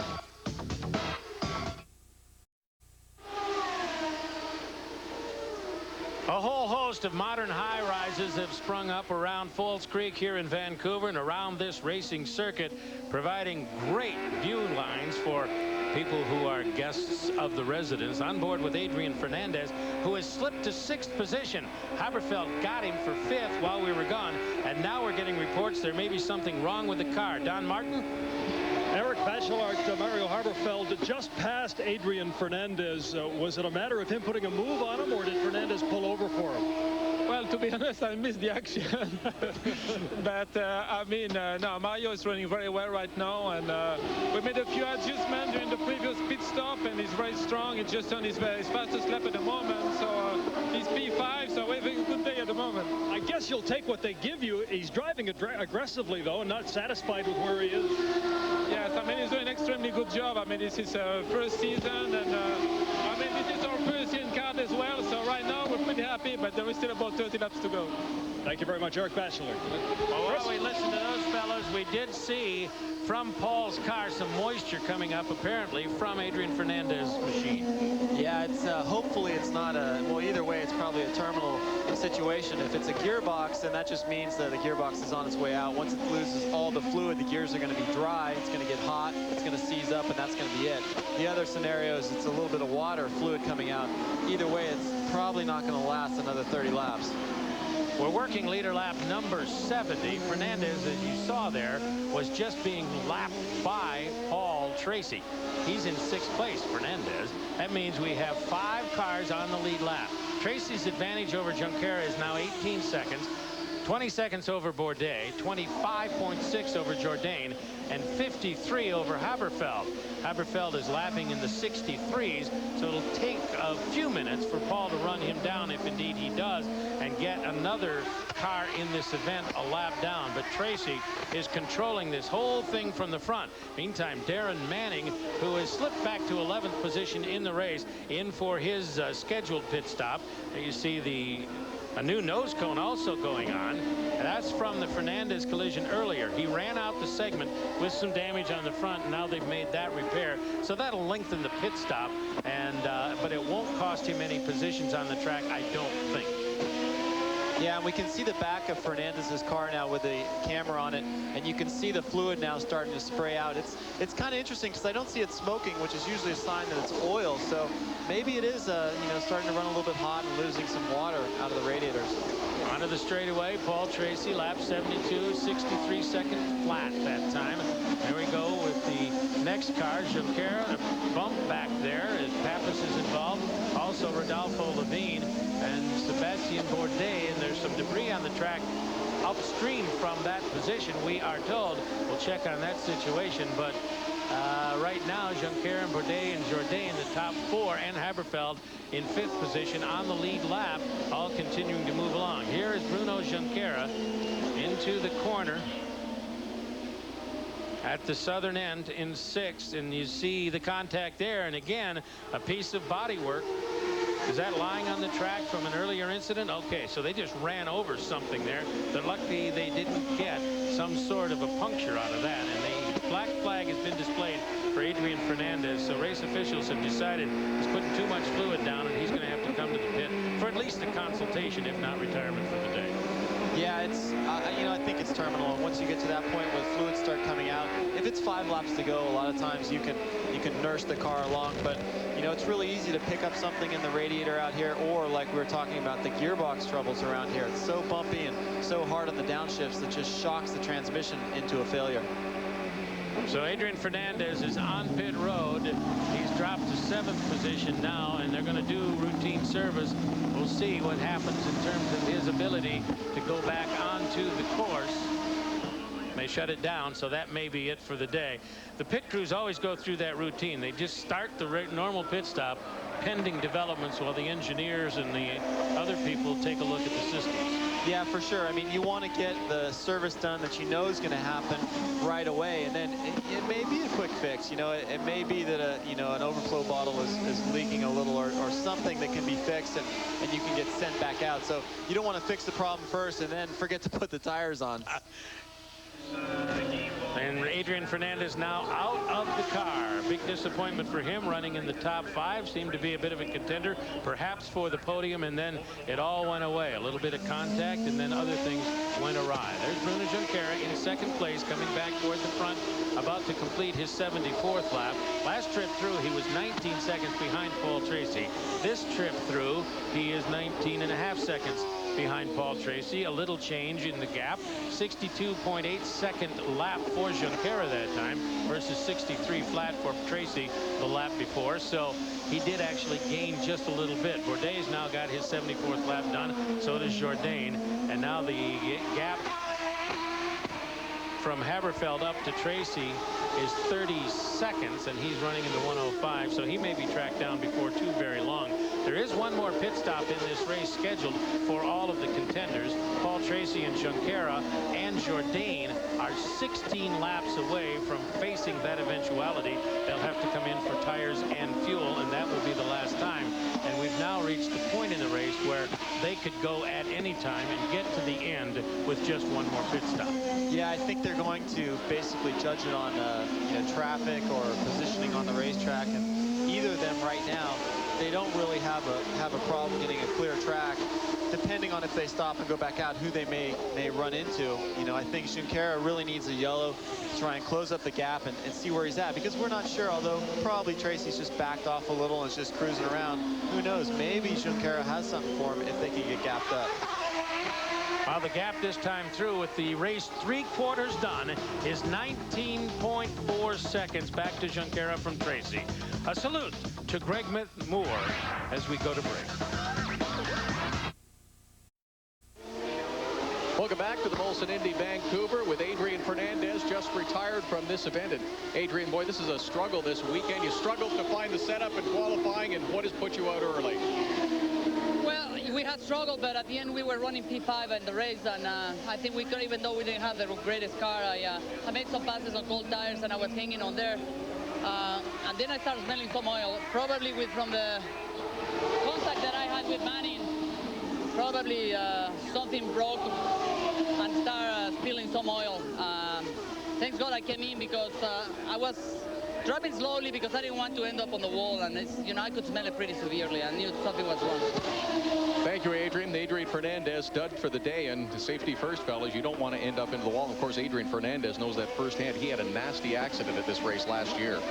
Yeah, that pretty much spoiled his season, and it was a serious injury that he had to deal with all the way to the beginning of 2003, and he was late with his testing and still sore when this season opened. There's Paul Tracy, 18 seconds in front of Junqueira. We were looking at Haberfeld just a moment ago. While we were away, Paul Tracy put him a lap down, so there are only 4 left on the lead lap. Haberfeld still running in 5th, but he is a lap down in the event. Paul is lapping at about 63 and a little bit above, a tenth or two above 63 on a regular basis. Junqueira at 63.4. They're on about a half load of fuel now. We're 11 laps or so away from the scheduled final pit stop, but I reiterate, the window to the end is open. They could come in at any time, get the service they need, and be free to run to the end of the event, which is now 21 laps away. We just concluded lap number 79 for Tracy, Junqueira, Bourdais, and now Jourdain. There's Bruno Junqueira, 62.8 the last trip around. He's making a valiant effort to draw in Tracy. I mean, he's running good laps. Yeah, he is running fast laps. I think the quickest we've seen from Tracy is low 62s. So he's still a little ways off that, but it's just really hard to know. Like I said, I mean, Tracy's out there. He's got an 18-second lead, and I guarantee you he's just cruising along. I mean, he's just saving his car, saving his tires, and just taking his time, doing everything out there. Bruno's probably working pretty hard to try and close the gap, which he should be. And they really need a yellow to kind of gap things up or close it up tighter so you can see where he stands. Report from the course that Jimmy Vasser may have trouble with one of his tires, the left rear and the gearbox at the same time. Meantime, Paul Tracy coming up on the rear wing of Ryan Hunter-Reay in the speed section of the course. He ducks down to the inside and he clears him into turn 6 cleanly and safely away is Paul Tracy. Last trip around 63.3. We're working leader lap 81. The countdown to the end well underway. There's a look at Sébastien Bourdais running in the 3rd position. He's 5 seconds behind Junqueira and 22.2 behind Paul Tracy. Sebastian's been quick. You know, he's had a quick car, as quick, if not quicker than Bruno or lap time wise. But I've noticed that on each of the stops when he comes out, you know, this is where the experience kind of, you know, helps out Bruno, is he's able to go faster on cold tires. Let's go to Todd Lewis. Well, a little more, fellas, on Sébastien Bourdais. On his last pit stop, he's going to have to use a mismatched set of tires. Of course, he cut one down early on in this race, and you're only allowed a certain number of sets per weekend. So for the last stop, Sébastien Bourdais is going to be on a mismatched set of tires. Crew has their fingers crossed that it matches up okay on performance on the track. Well, we'll wait and see. He's 11 laps away from having to come in. The 2 in front of him, Tracy and Junqueira, have to stop in 9 laps from now. In 4th place, Jourdain in 10 laps, well, now 9. So they'll be a little bit staggered, although no one's in danger of finding a terribly crowded pit road anymore because of the attrition in this event. Yeah, it looks like they're all going to have clear gaps out there. And I think Bourdais, you know, talking about the mismatched tires, what he probably has to put on are 3 new tires and 1 tire that has a lot of mileage on it. Depending on if it's a front, he might get a lot of understeer, slow him down a lot, or a rear, the car is going to be pretty loose and sliding around the back end. But either way, it's not a great scenario because new tires are always faster than old tires. Paul Tracy, 63.1 last time through. 82 laps are done. He's in turn 4. And there's a look at Mario Haberfeld coming onto the straightaway now to conclude another lap. Let's see what he does this time around. Now he's got a 72nd lap, so his pace is off lately. Don't know if there's anything particular going wrong with the car, but he's pretty safely in that 5th spot, at least for the moment, with Vasser in 6th position and apparently having some trouble. Well, wait a minute now. He's all over the racetrack as traffic moves on by. Maybe he does have a problem. Yeah, he stepped out pretty sideways there, gathered it up. It was right at the same time that he was being passed by somebody on the inside. It might have surprised him just a little. That section of the track leading into turn 5, you're accelerating hard. It's real bumpy, and you're not really looking in your mirrors. You're trying to line up for turn 5, which is a blind, 5th gear corner. Well, Junqueira had just lapped him, and Bourdais was the one that was going by on the Quebec Street straightaway. And if it startled him, it really upset him, at least for a moment, but he was able to grab the car. Paul Tracy dealing with traffic now as well. His lead over Junqueira down to 16.9 seconds. Once again, 63-second flat is about the lap that Tracy runs each time around. He's done 83 laps now, and he is coming up on Mario Dominguez, who's had his share of difficulty today. Careful, Paul. Tread lightly here. Yeah, Mario's definitely had a few problems out there, in the start and then running into Patrick. So it looks like he gave way pretty easily there. And Paul with a wave, thanking him kindly for that. Let's go downstairs now to Don Martin. In Jimmy Vassar's pit, where the word is he's lost 3rd gear, he can manually hold it in there so he can continue to drive, but that explains his loss in speed and perhaps some of the erratic movement out there from Jimmy Vassar. Paul Tracy, meantime, has cleared all the traffic, and he's got more than half a racetrack of clear pavement before he gets to Michel Jourdain all the way on the lower loop. So Paul Tracy has got over a mile of clear track in front of him. He's not going to have traffic for a long time. Yeah, he's just in cruise mode right now, just gapping and just getting comfortable in the car. You see him when he comes into the pits. They're not making any changes, and even when he lines up to stop in the pits, he's not in a big hurry. There's no tire lockup, sliding in. He's just doing everything as easy as possible to make sure he makes no mistakes. On the lower loop, turns 7 and 8, an arcing corner here. You kind of set it and go through the whole thing in the same gear, and then up to turn 9, the left-hander, and set up for the chicane. Yeah, turn 7 and 8 is a long duration, sort of a double apex type turn. And you get in there and it's really smooth, and most people are waiting for the front end to turn across the middle of the corner. The car just doesn't want to turn very good there, and you see some guys use a little bit of the curb on the inside again, which helps pivot the car and gets them a little straighter shot coming off of there. Through turns 1 and 2 now is Tracy. 85 laps are done, 5 laps away from the scheduled pit stop in turn 4 under the bridge. A lot of bridges around here, as evidenced by the breakup from the onboard cameras in all instances. There's just no way around it in Vancouver, the way the course is configured. But here we go down the straightaway, 170, maybe a little above that with a light fuel load right here. And then the driver's left and set up for the corner, and then the double apex arc that we talked about just a moment ago. Smooth as silk, and a good lap last time for Tracy, 62.7.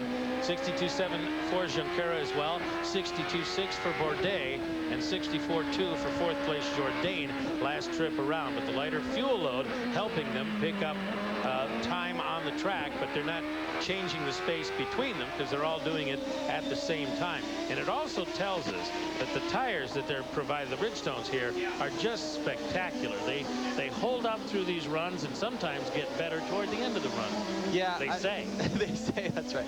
I've been over to the Bridgestone trailer numerous times this weekend, just trying to, find out if there's any weakness in the tires, but they've come here with the same compound they had last year, and it's very, very durable. And actually all the guys say, oh no, none of the teams are really complaining about any problems out there. The tires wear out, but they're pretty even and when they do, and no real problems with temperature or excessive wear. Bruno Junqueira, they're trying to come to terms with Darren Manning, who he is lapping on the straightaway. He will sail by, but it cost him the last few corners at the end of the last lap, slowed him down to 63.1 as opposed to 62.4, so he lost ground to Tracy by almost a second. And I suppose in its own way, at this point in the race, that would still be frustrating. Yeah, that is frustrating. In the course of a race, there's a lot of times you get held up and you add a second there and another second there and 2 seconds here, and pretty soon that's 5, 6, 7 seconds out there. So it all adds up and affects where you are on the racetrack, and you don't want to lose any time when you're out there. You want to get around somebody as quick as possible. 3 laps, less than 3 laps now to go before Tracy must check in. Bruno Junqueira coming to the line.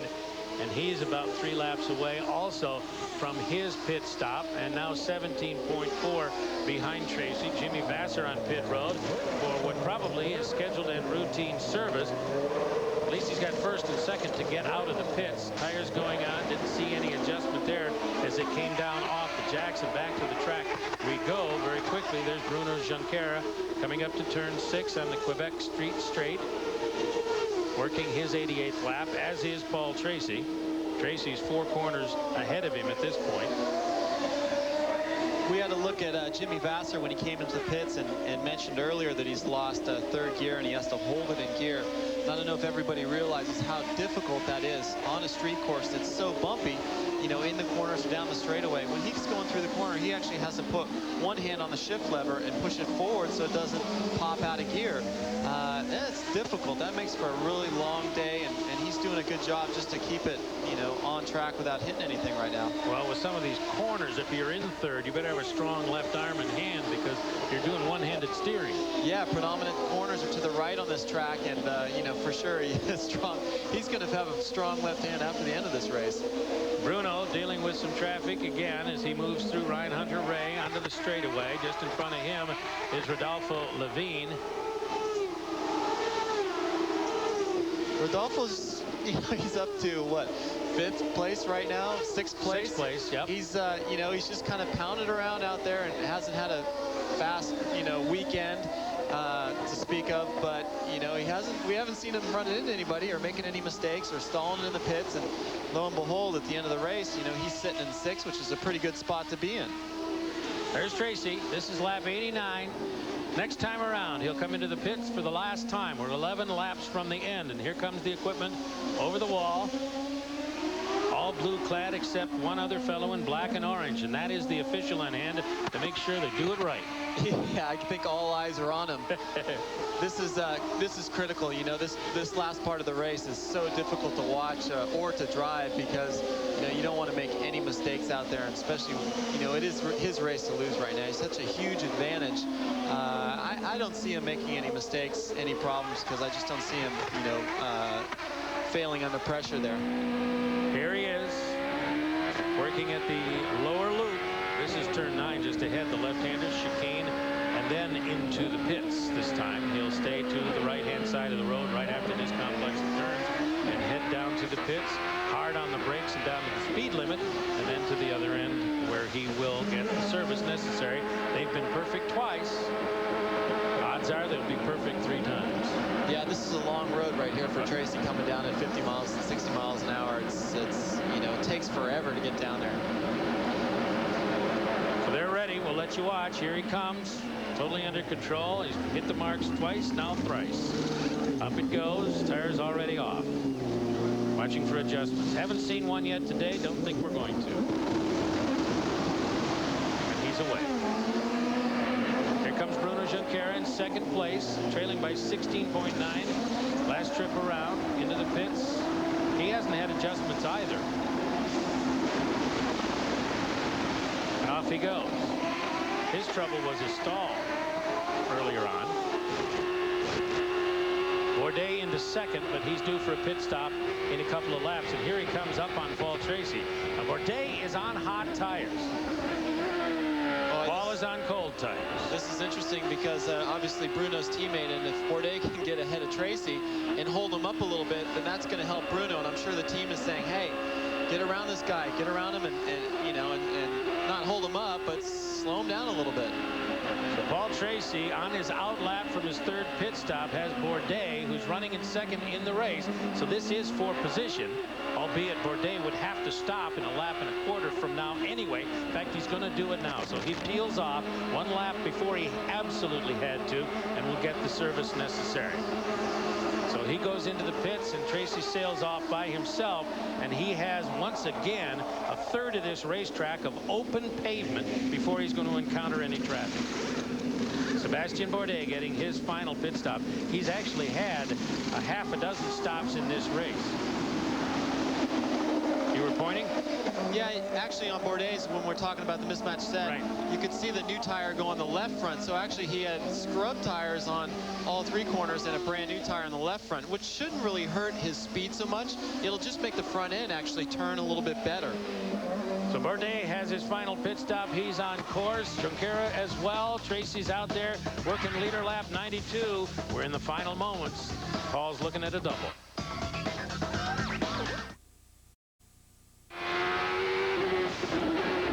There goes the Jets Go plane with the secret Molson Indy number, a part of the global TV Molson Indy contest for a trip to the Molson Indy Montreal.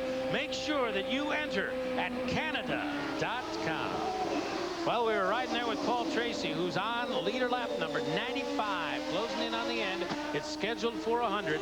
Mario Haverfeld there under pressure once again from Bruno Junqueira. Junqueira gets the space on the track he needs to sail on through.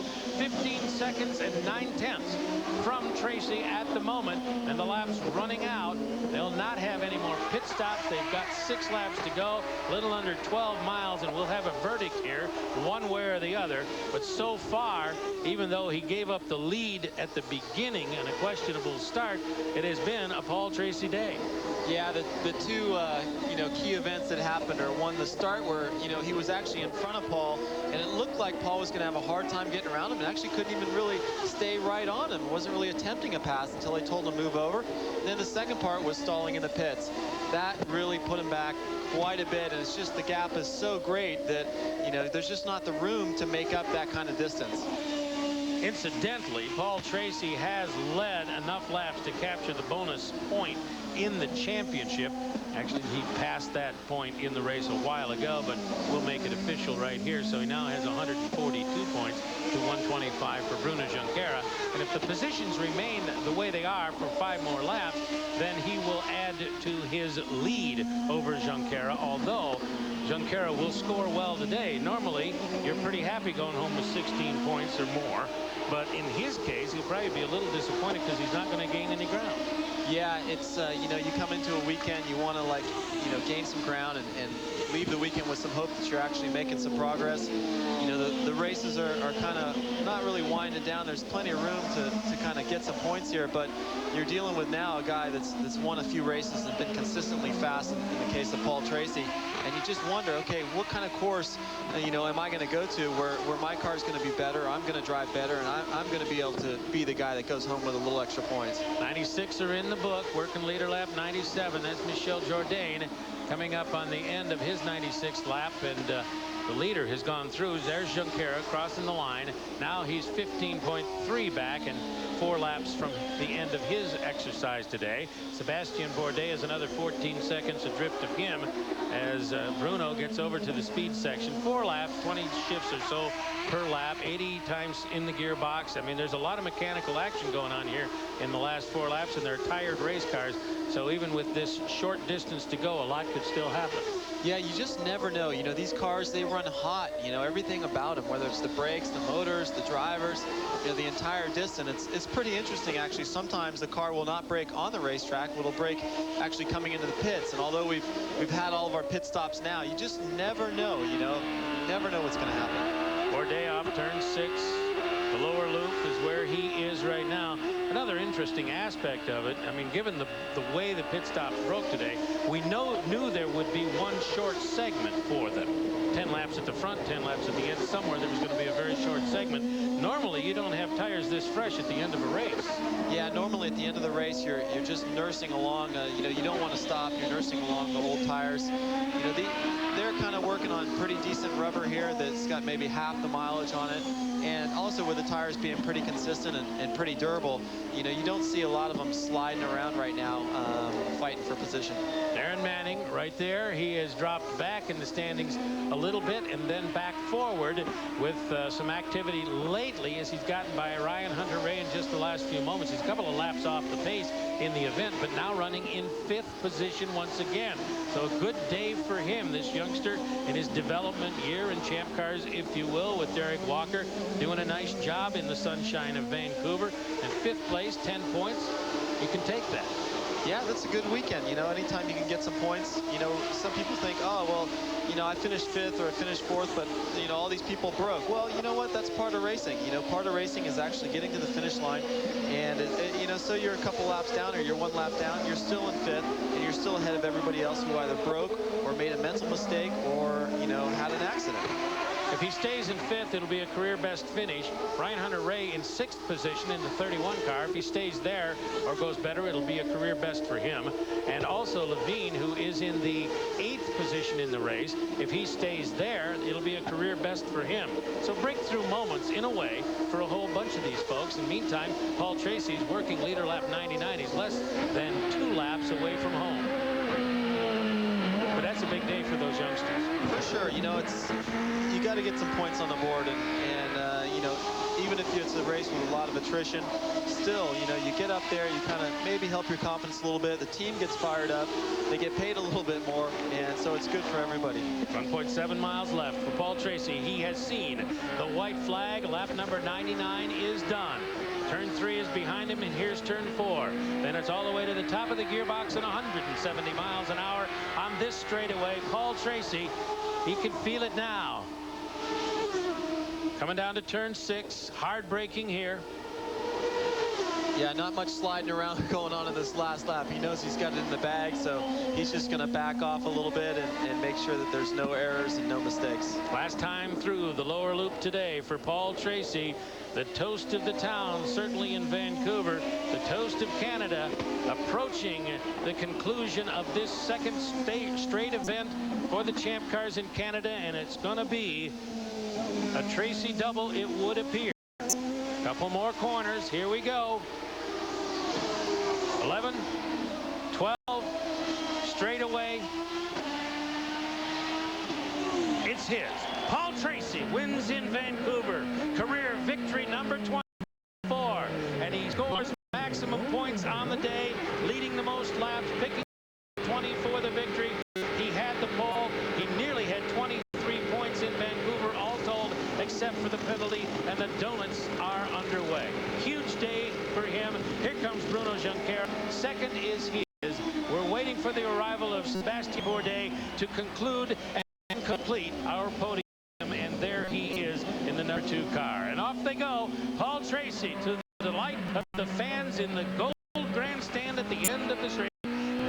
Donut after donut after donut, and he'll bring it back around, and in a few moments we're going to talk to him.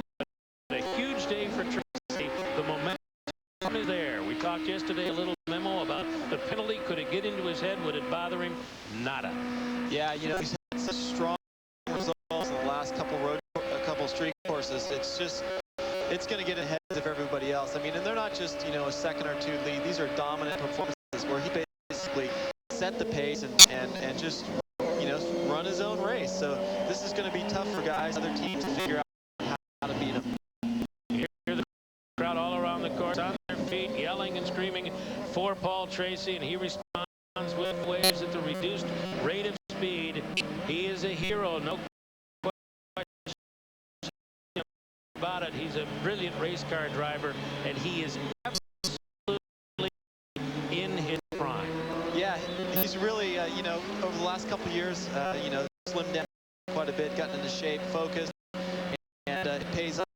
You know, a few years ago, he wouldn't have been able to do what he's done right now because I don't think he had the focus, you know, to push himself that way. So it's paid off, and it's good to see him work hard and get the results. Unofficially, he'll have 162 points coming out of here, and Bruno will get 16 for second place today.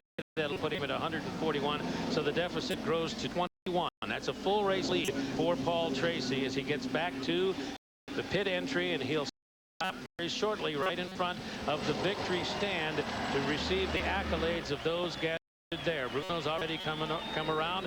I think Sébastien Bourdais is already there. Look at the attention. Well deserved as Billy Camphausen, the veteran card official, reads in. He always does the honors at the conclusion of a race. Billy Camphausen will help the winning driver unstrap and get out, make sure everything is good for him, and then they'll go to the interviews, and we'll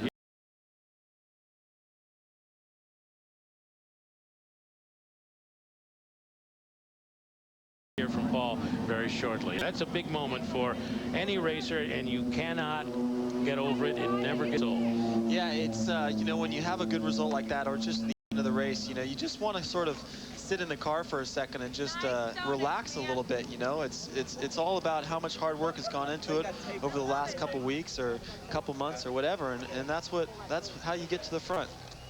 Very quickly, Tracy goes the distance at 100 laps. So does Junqueira and Bourdais. Michel Jourdain in 4th, also does 100 laps. Manning gets his career best 5th. Ryan Hunter-Reay is 6th, career best. Haberfeld 7th. Levine is 8th, career best. Then Pappas and Dominguez the top 10.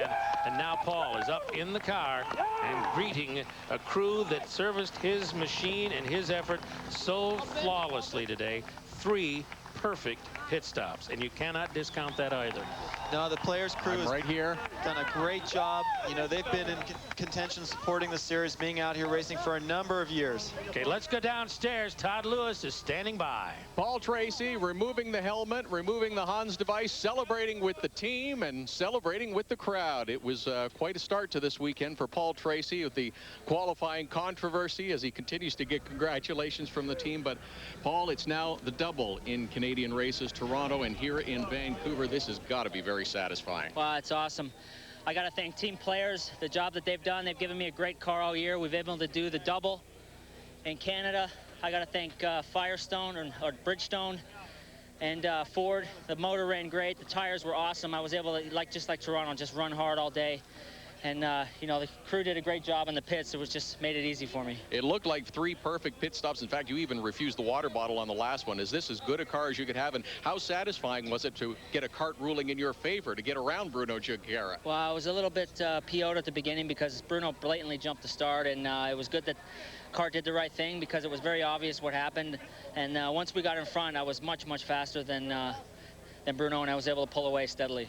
Paul Tracy, the winner in Vancouver, 2 for 2 in Canada. He'll go for the hat trick in Montreal. Let's go over to Don Martin with Sebastian Bourdais. Thanks, Sebastian. 3rd place finish today, your 4th podium of the year. There's a lot of contact early in this race, and you were part of it. There had to be some tense moments. Yeah, I don't know what happened. I mean, Roberto didn't take a really good start, and I was right on his gearbox. He went on the left side. I put it off of my car the inside, and it looks like we were 4 or 3 side by side to approach turn 1. And I mean, I was inside. Then I don't think I have any blame to assume. But you know, it's luckily we've been able to hang on very well. Again, the Lily crew, Newmanas, did a fantastic job. I think it's been a great race, and we've had a couple of nice actions, and it's been really intense. Yeah, credit to you for staying with it and getting up for the 3rd place finish back on the podium. It's been a while, but it's been a great rookie campaign for you. Yeah, no, I think we definitely have a great year. Since the Cleveland race where we won the 3rd win, we are always at the finish and in pretty good shape. Then just hopefully stay like that till the end of the year. Congratulations, Sebastian Bourdais, 3rd today. Now the 2nd place finisher, Bruno Junqueira. Here again, Todd Lewis. All right, Bruno Junqueira just talking over today's race with team owner Carl Haas. And Bruno, it looks like you had one ruling from kart go each way. You got the protest in terms of the qualifying, but you had to give way to Paul after you jumped the start. Yeah, that wasn't the best place. I mean, no, I didn't jump. I just put the throttle on the cone where it's supposed to be. And my car did a good traction, and I brake very late going to turn 1 outside where it's clean and pass him. But I don't know. I guess I have to see on the video. But a little bit frustrating, perhaps, because you know it was kart that gave the green flag to the start. You were just trying to get the best start possible. Exactly. On the other races, when someone tried to jump start, if they felt it, they get the yellow flag and try again. And I thought there was everything all right. After my tires get hot, I start to push and I start to pull away a little bit for Tracy. He was fast, but then when I was like 2 seconds in front of him, they told me that was big frustration. I lost concentration. I moved down to 4th, and after the Pacific Air team did a great job. They gave me a good car, and I was able to finish 2nd. A little bit frustrating for Bruno Junqueira, but it is a 2nd place podium finish. To Chris McClure. So there they are, the top 3 here in Vancouver. Paul Tracy, Bruno Junqueira, Sebastian Bourdais. Jourdain ran 4th, then Darren Manning in 5th position. Ryan Hunter-Reay, 6th. Haberfeld, Levine, Pappas, and then Dominguez. That would be your top 10. Well, welcome back to Vancouver. A look at Paul Tracy. Yes, Vancouver becomes Tracy Town this week as he wins the Vancouver Molson Indy and the victorious salute. And Laurie, a great day for Paul Tracy and almost humorous chemistry between him and Bruno Junqueira. Absolutely, and some very sweet redemption for Paul. I mean, I can't even imagine the conversations that will take place in the press conference room after this, because the two of them love to jar back and forth at each other. They have interesting chemistry. You know, there's Paul Tracy getting set to go up to the podium to accept his award, and it's got to be a sweet moment for him. He battled the elements, and the elements were in the front office this weekend, and finally made his point after a real crazy start today. And it was a little surprising, because for a while it didn't seem like the officials were going to make Bruno Junqueira pass, so you never know. All right, now the official post-race ceremonies as we go down to Vancouver Global's Zach Spencer.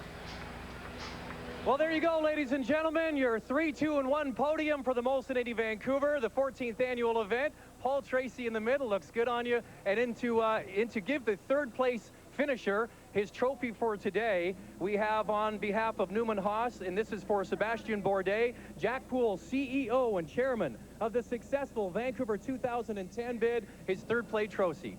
Go ahead there.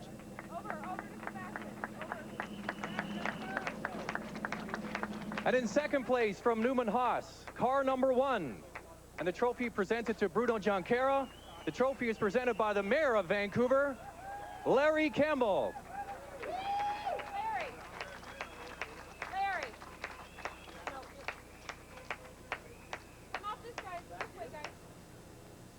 All right. Here we go. And let's meet our winner and the driver of the 14th annual Molson Indy Vancouver, his second win in Vancouver. His 5th win of 2003, Paul Tracy. The trophy presented by Sean Lanigan, Director of Sales of British Columbia, Molson, Canada. They raise them high and proud.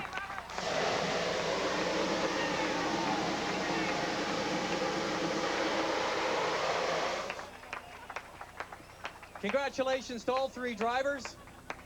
And now let's meet the winner of the title here for having the car up here. And from Players Forsyth is Bob Bexon of Players, and he's going to come up and accept the trophy on behalf of the team.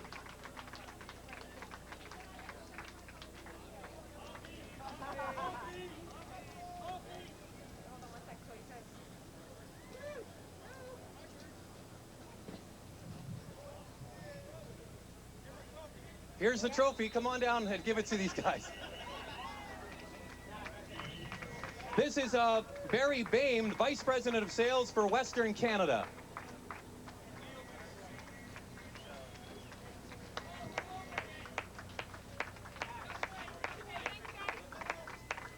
And Neil Mickelwright from Players. Okay, guys, you want to get out of the way because we're about to get the champagne going here in a moment. We'd like to bring back the 2 RCMP officers getting set to do the national anthem. So, ladies and gentlemen, please rise for the playing of the Canadian national anthem for Paul Tracy.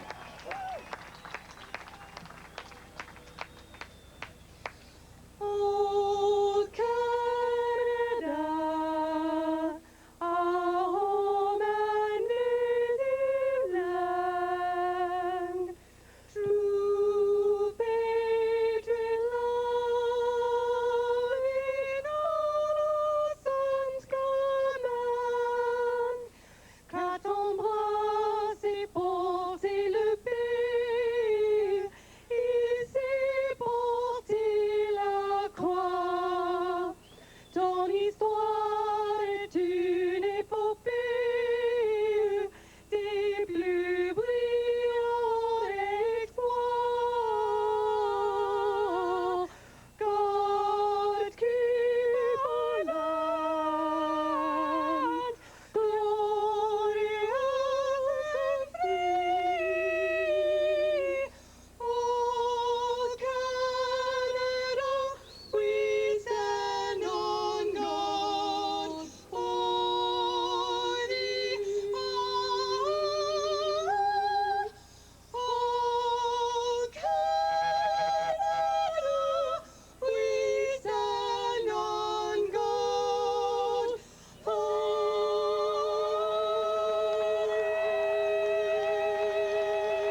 RCMP officers might want to get out of the way with their beautiful red surge, as we're going to make way for the Miss Indy Vancouver ladies to give them their champagne and douse the photographers and each other.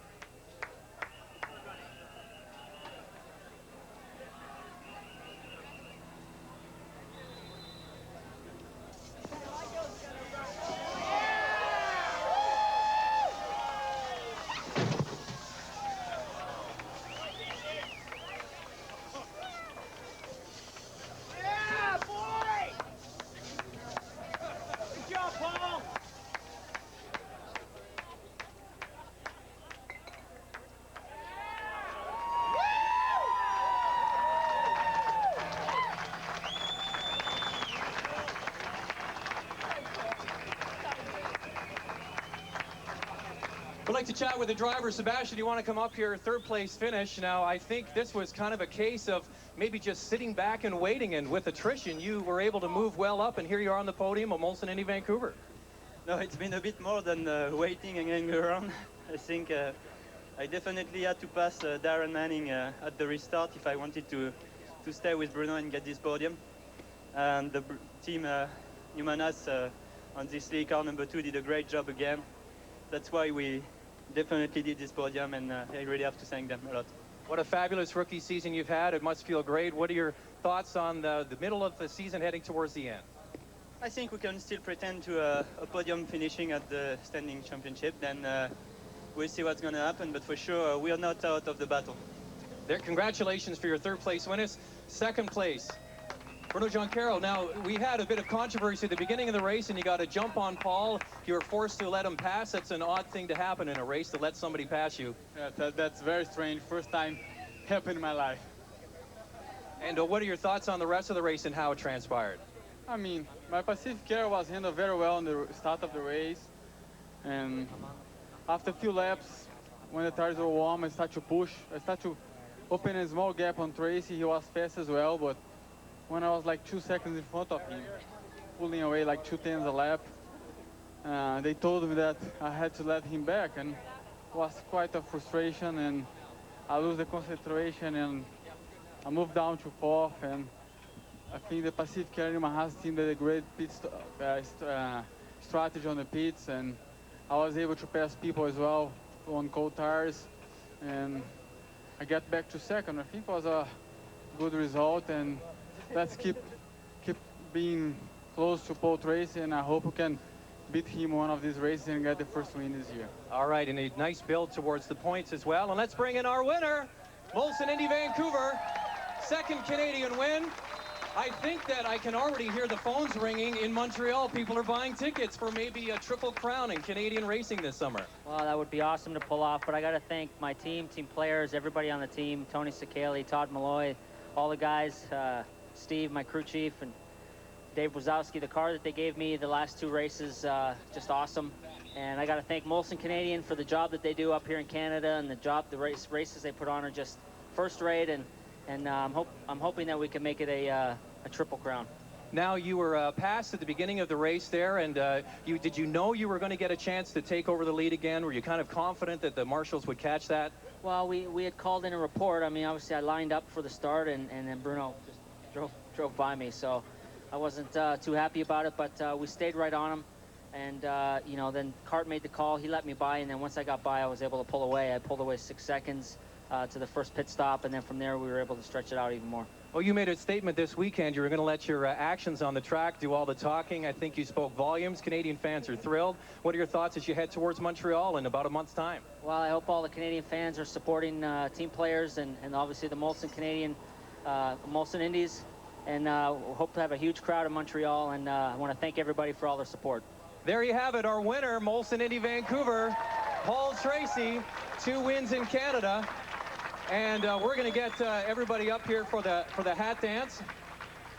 Get set for their... Paul Tracy on the podium, and well, he should be. Had a great weekend, as he did in Toronto, and Paul Tracy certainly creating racing history, a great thing to see. It was a little bit of a lame champagne ceremony, though. I think Bruno Giancarlo should really let Paul have it.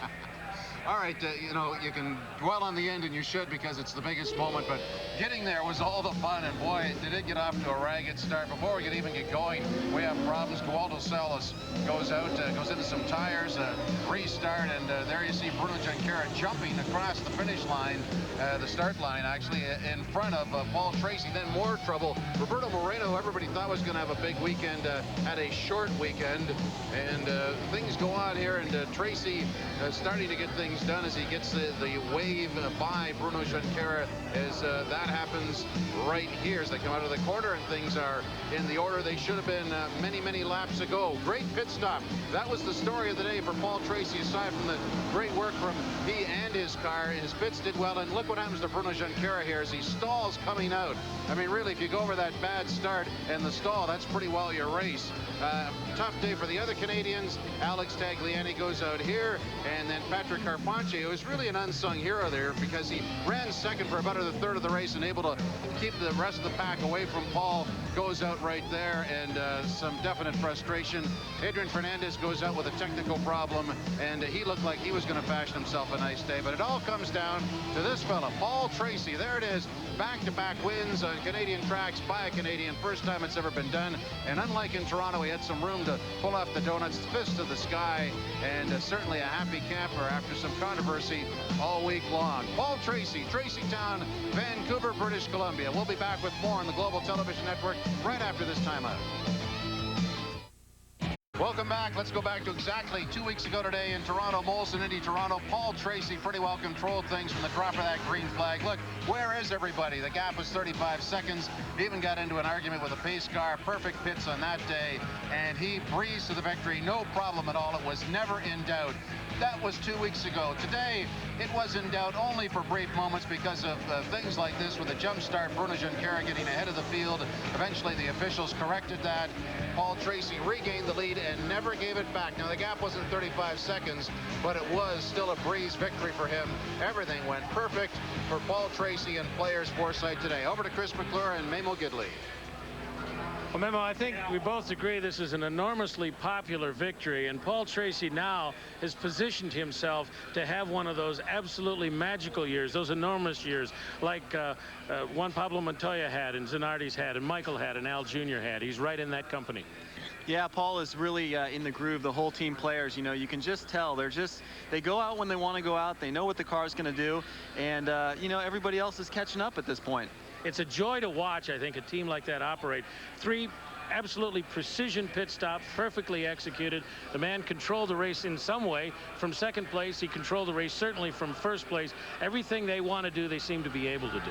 Yeah, that's really the key. I mean, it's a lot of fun not only to watch, but, you know, as a driver or anybody on the team, it's just great. You know, Bruno, he had to get ahead of him on the start, and he did, and there's a little controversy there. And I'll tell you, if I was Bruno, I'd be a little bit ticked. But that's the way it is. So hopefully that fuels Bruno, and next race, he'll be even hungrier. Well, they've got a lot of racing to do before this is decided this year. Thanks for coming along on this one. It's been a joy to have you around. It's been great. I've really enjoyed it. On behalf of Memo Gidley, I'm Chris McClure. Let's go back to Jim.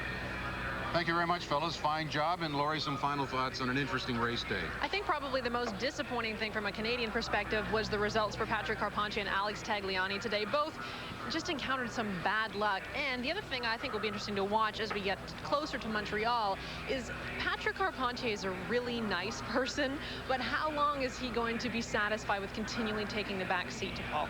He had the unsung heroes role today because he did sort of block the rest of the field. I don't know that Paul Tracy needed that, but he was an effective block for about a third of the race. And so far, the tandem it's worked out well for team players this year. Patrick has been happy to take the back seat, but he's got to be getting very frustrated because clearly Paul Tracy has a very superior car to everyone. That's been clear in the 2 races we've done from the moment the track opened until the moment the track closed, both here in Vancouver and back in Toronto. It was clear that he had the best car and certainly won both checkered flags. Reminder, August 23rd and 24th from Circuit Gilles Villeneuve in Montreal, we'll be doing the Molson Indy Montreal. Thanks for allowing us into your homes. Hope you enjoyed it this afternoon. We leave you with the names of some very hard-working people that made this broadcast along the Global Television Network possible. Good afternoon.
today, I'm going to go to the grocery store and hit the express checkout lane.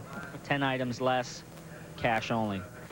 Perfect score for the weekend, so very happy that the job the team players did, and going to try to keep continuing to ride this wave. If he tried to make a pass on me and there was no way he was going to do that, then he just came in pretty hard, and he couldn't make the corner. I tried to give him a chance and go deeper, and the guy was 2 laps down. I mean, he had no business being there, and it was completely ridiculous. And with a 2-time Canadian kart race winner here in 2003, Paul, just what are you feeling after that race? I feel just overjoyed. I mean, it was a great event, fantastic fan support all weekend. We had our ups and downs all weekend, but you know, we were the fastest car throughout the weekend, and we showed that in the race. Yeah, talk about some of those ups and downs. Emotionally, Friday had to be a tough day for you. You made a statement on Saturday and an even bigger one today. No, for sure. I mean, I feel that I'm driving better than I ever have in my career. The car I have, the team players has given me is fantastic. And once we get in front, I'm able to just put it down, and that's what we did today. We pulled a big gap on Bruno coming up to the first pit stop, and then it was all over. Tell us about the start. In your mind, it was probably a pretty easy decision for Cart to make. I think it was. I mean, I was waiting for him to line up beside me, and he didn't even bother to line up. He just took off. So we've filed a complaint with Cart. They reviewed it, and they made the right call. So that was good. So much talk about the future of this series, the future of these races. Any thought in your mind that this might be your last race in Vancouver? It's hard to say. I mean, I have another year contract with Jerry Forsyth. I will, you know, continue to do what I can to be here, and because these are the races I love. You want that team championship, the points championship. 8 races left in the season. In your mind, is this yours to take? Well, it's ours to take, and but we've got to continue to beat Bruno. He's been fast at every race this year. He's finished on the podium most all the time, and he's always there. So we need to consistently beat him. Paul, good luck the rest of the way. Thank you. I don't know what to say, you know, I'm confused. The guy is 4 laps down, you know, we're not competing against each other, and doing something like this, you know, like just destroying the race of a team that, you know, could do good, it's a completely, you know, like unnecessary. Well, the worst part of it is that this guy is not a young driver. He's been there for a while, and he should know better, you know, maybe should put his ego aside sometimes and just, you know, just be patient behind. He ruined my race. We had a tough weekend, and finally it was going a little bit better, and this guy just comes out of the woods and ruins the race. For Tracy, this was his 2nd career victory in Vancouver, and a year from now he could see some competition in the most popular driver category as British Columbia's Michael Valley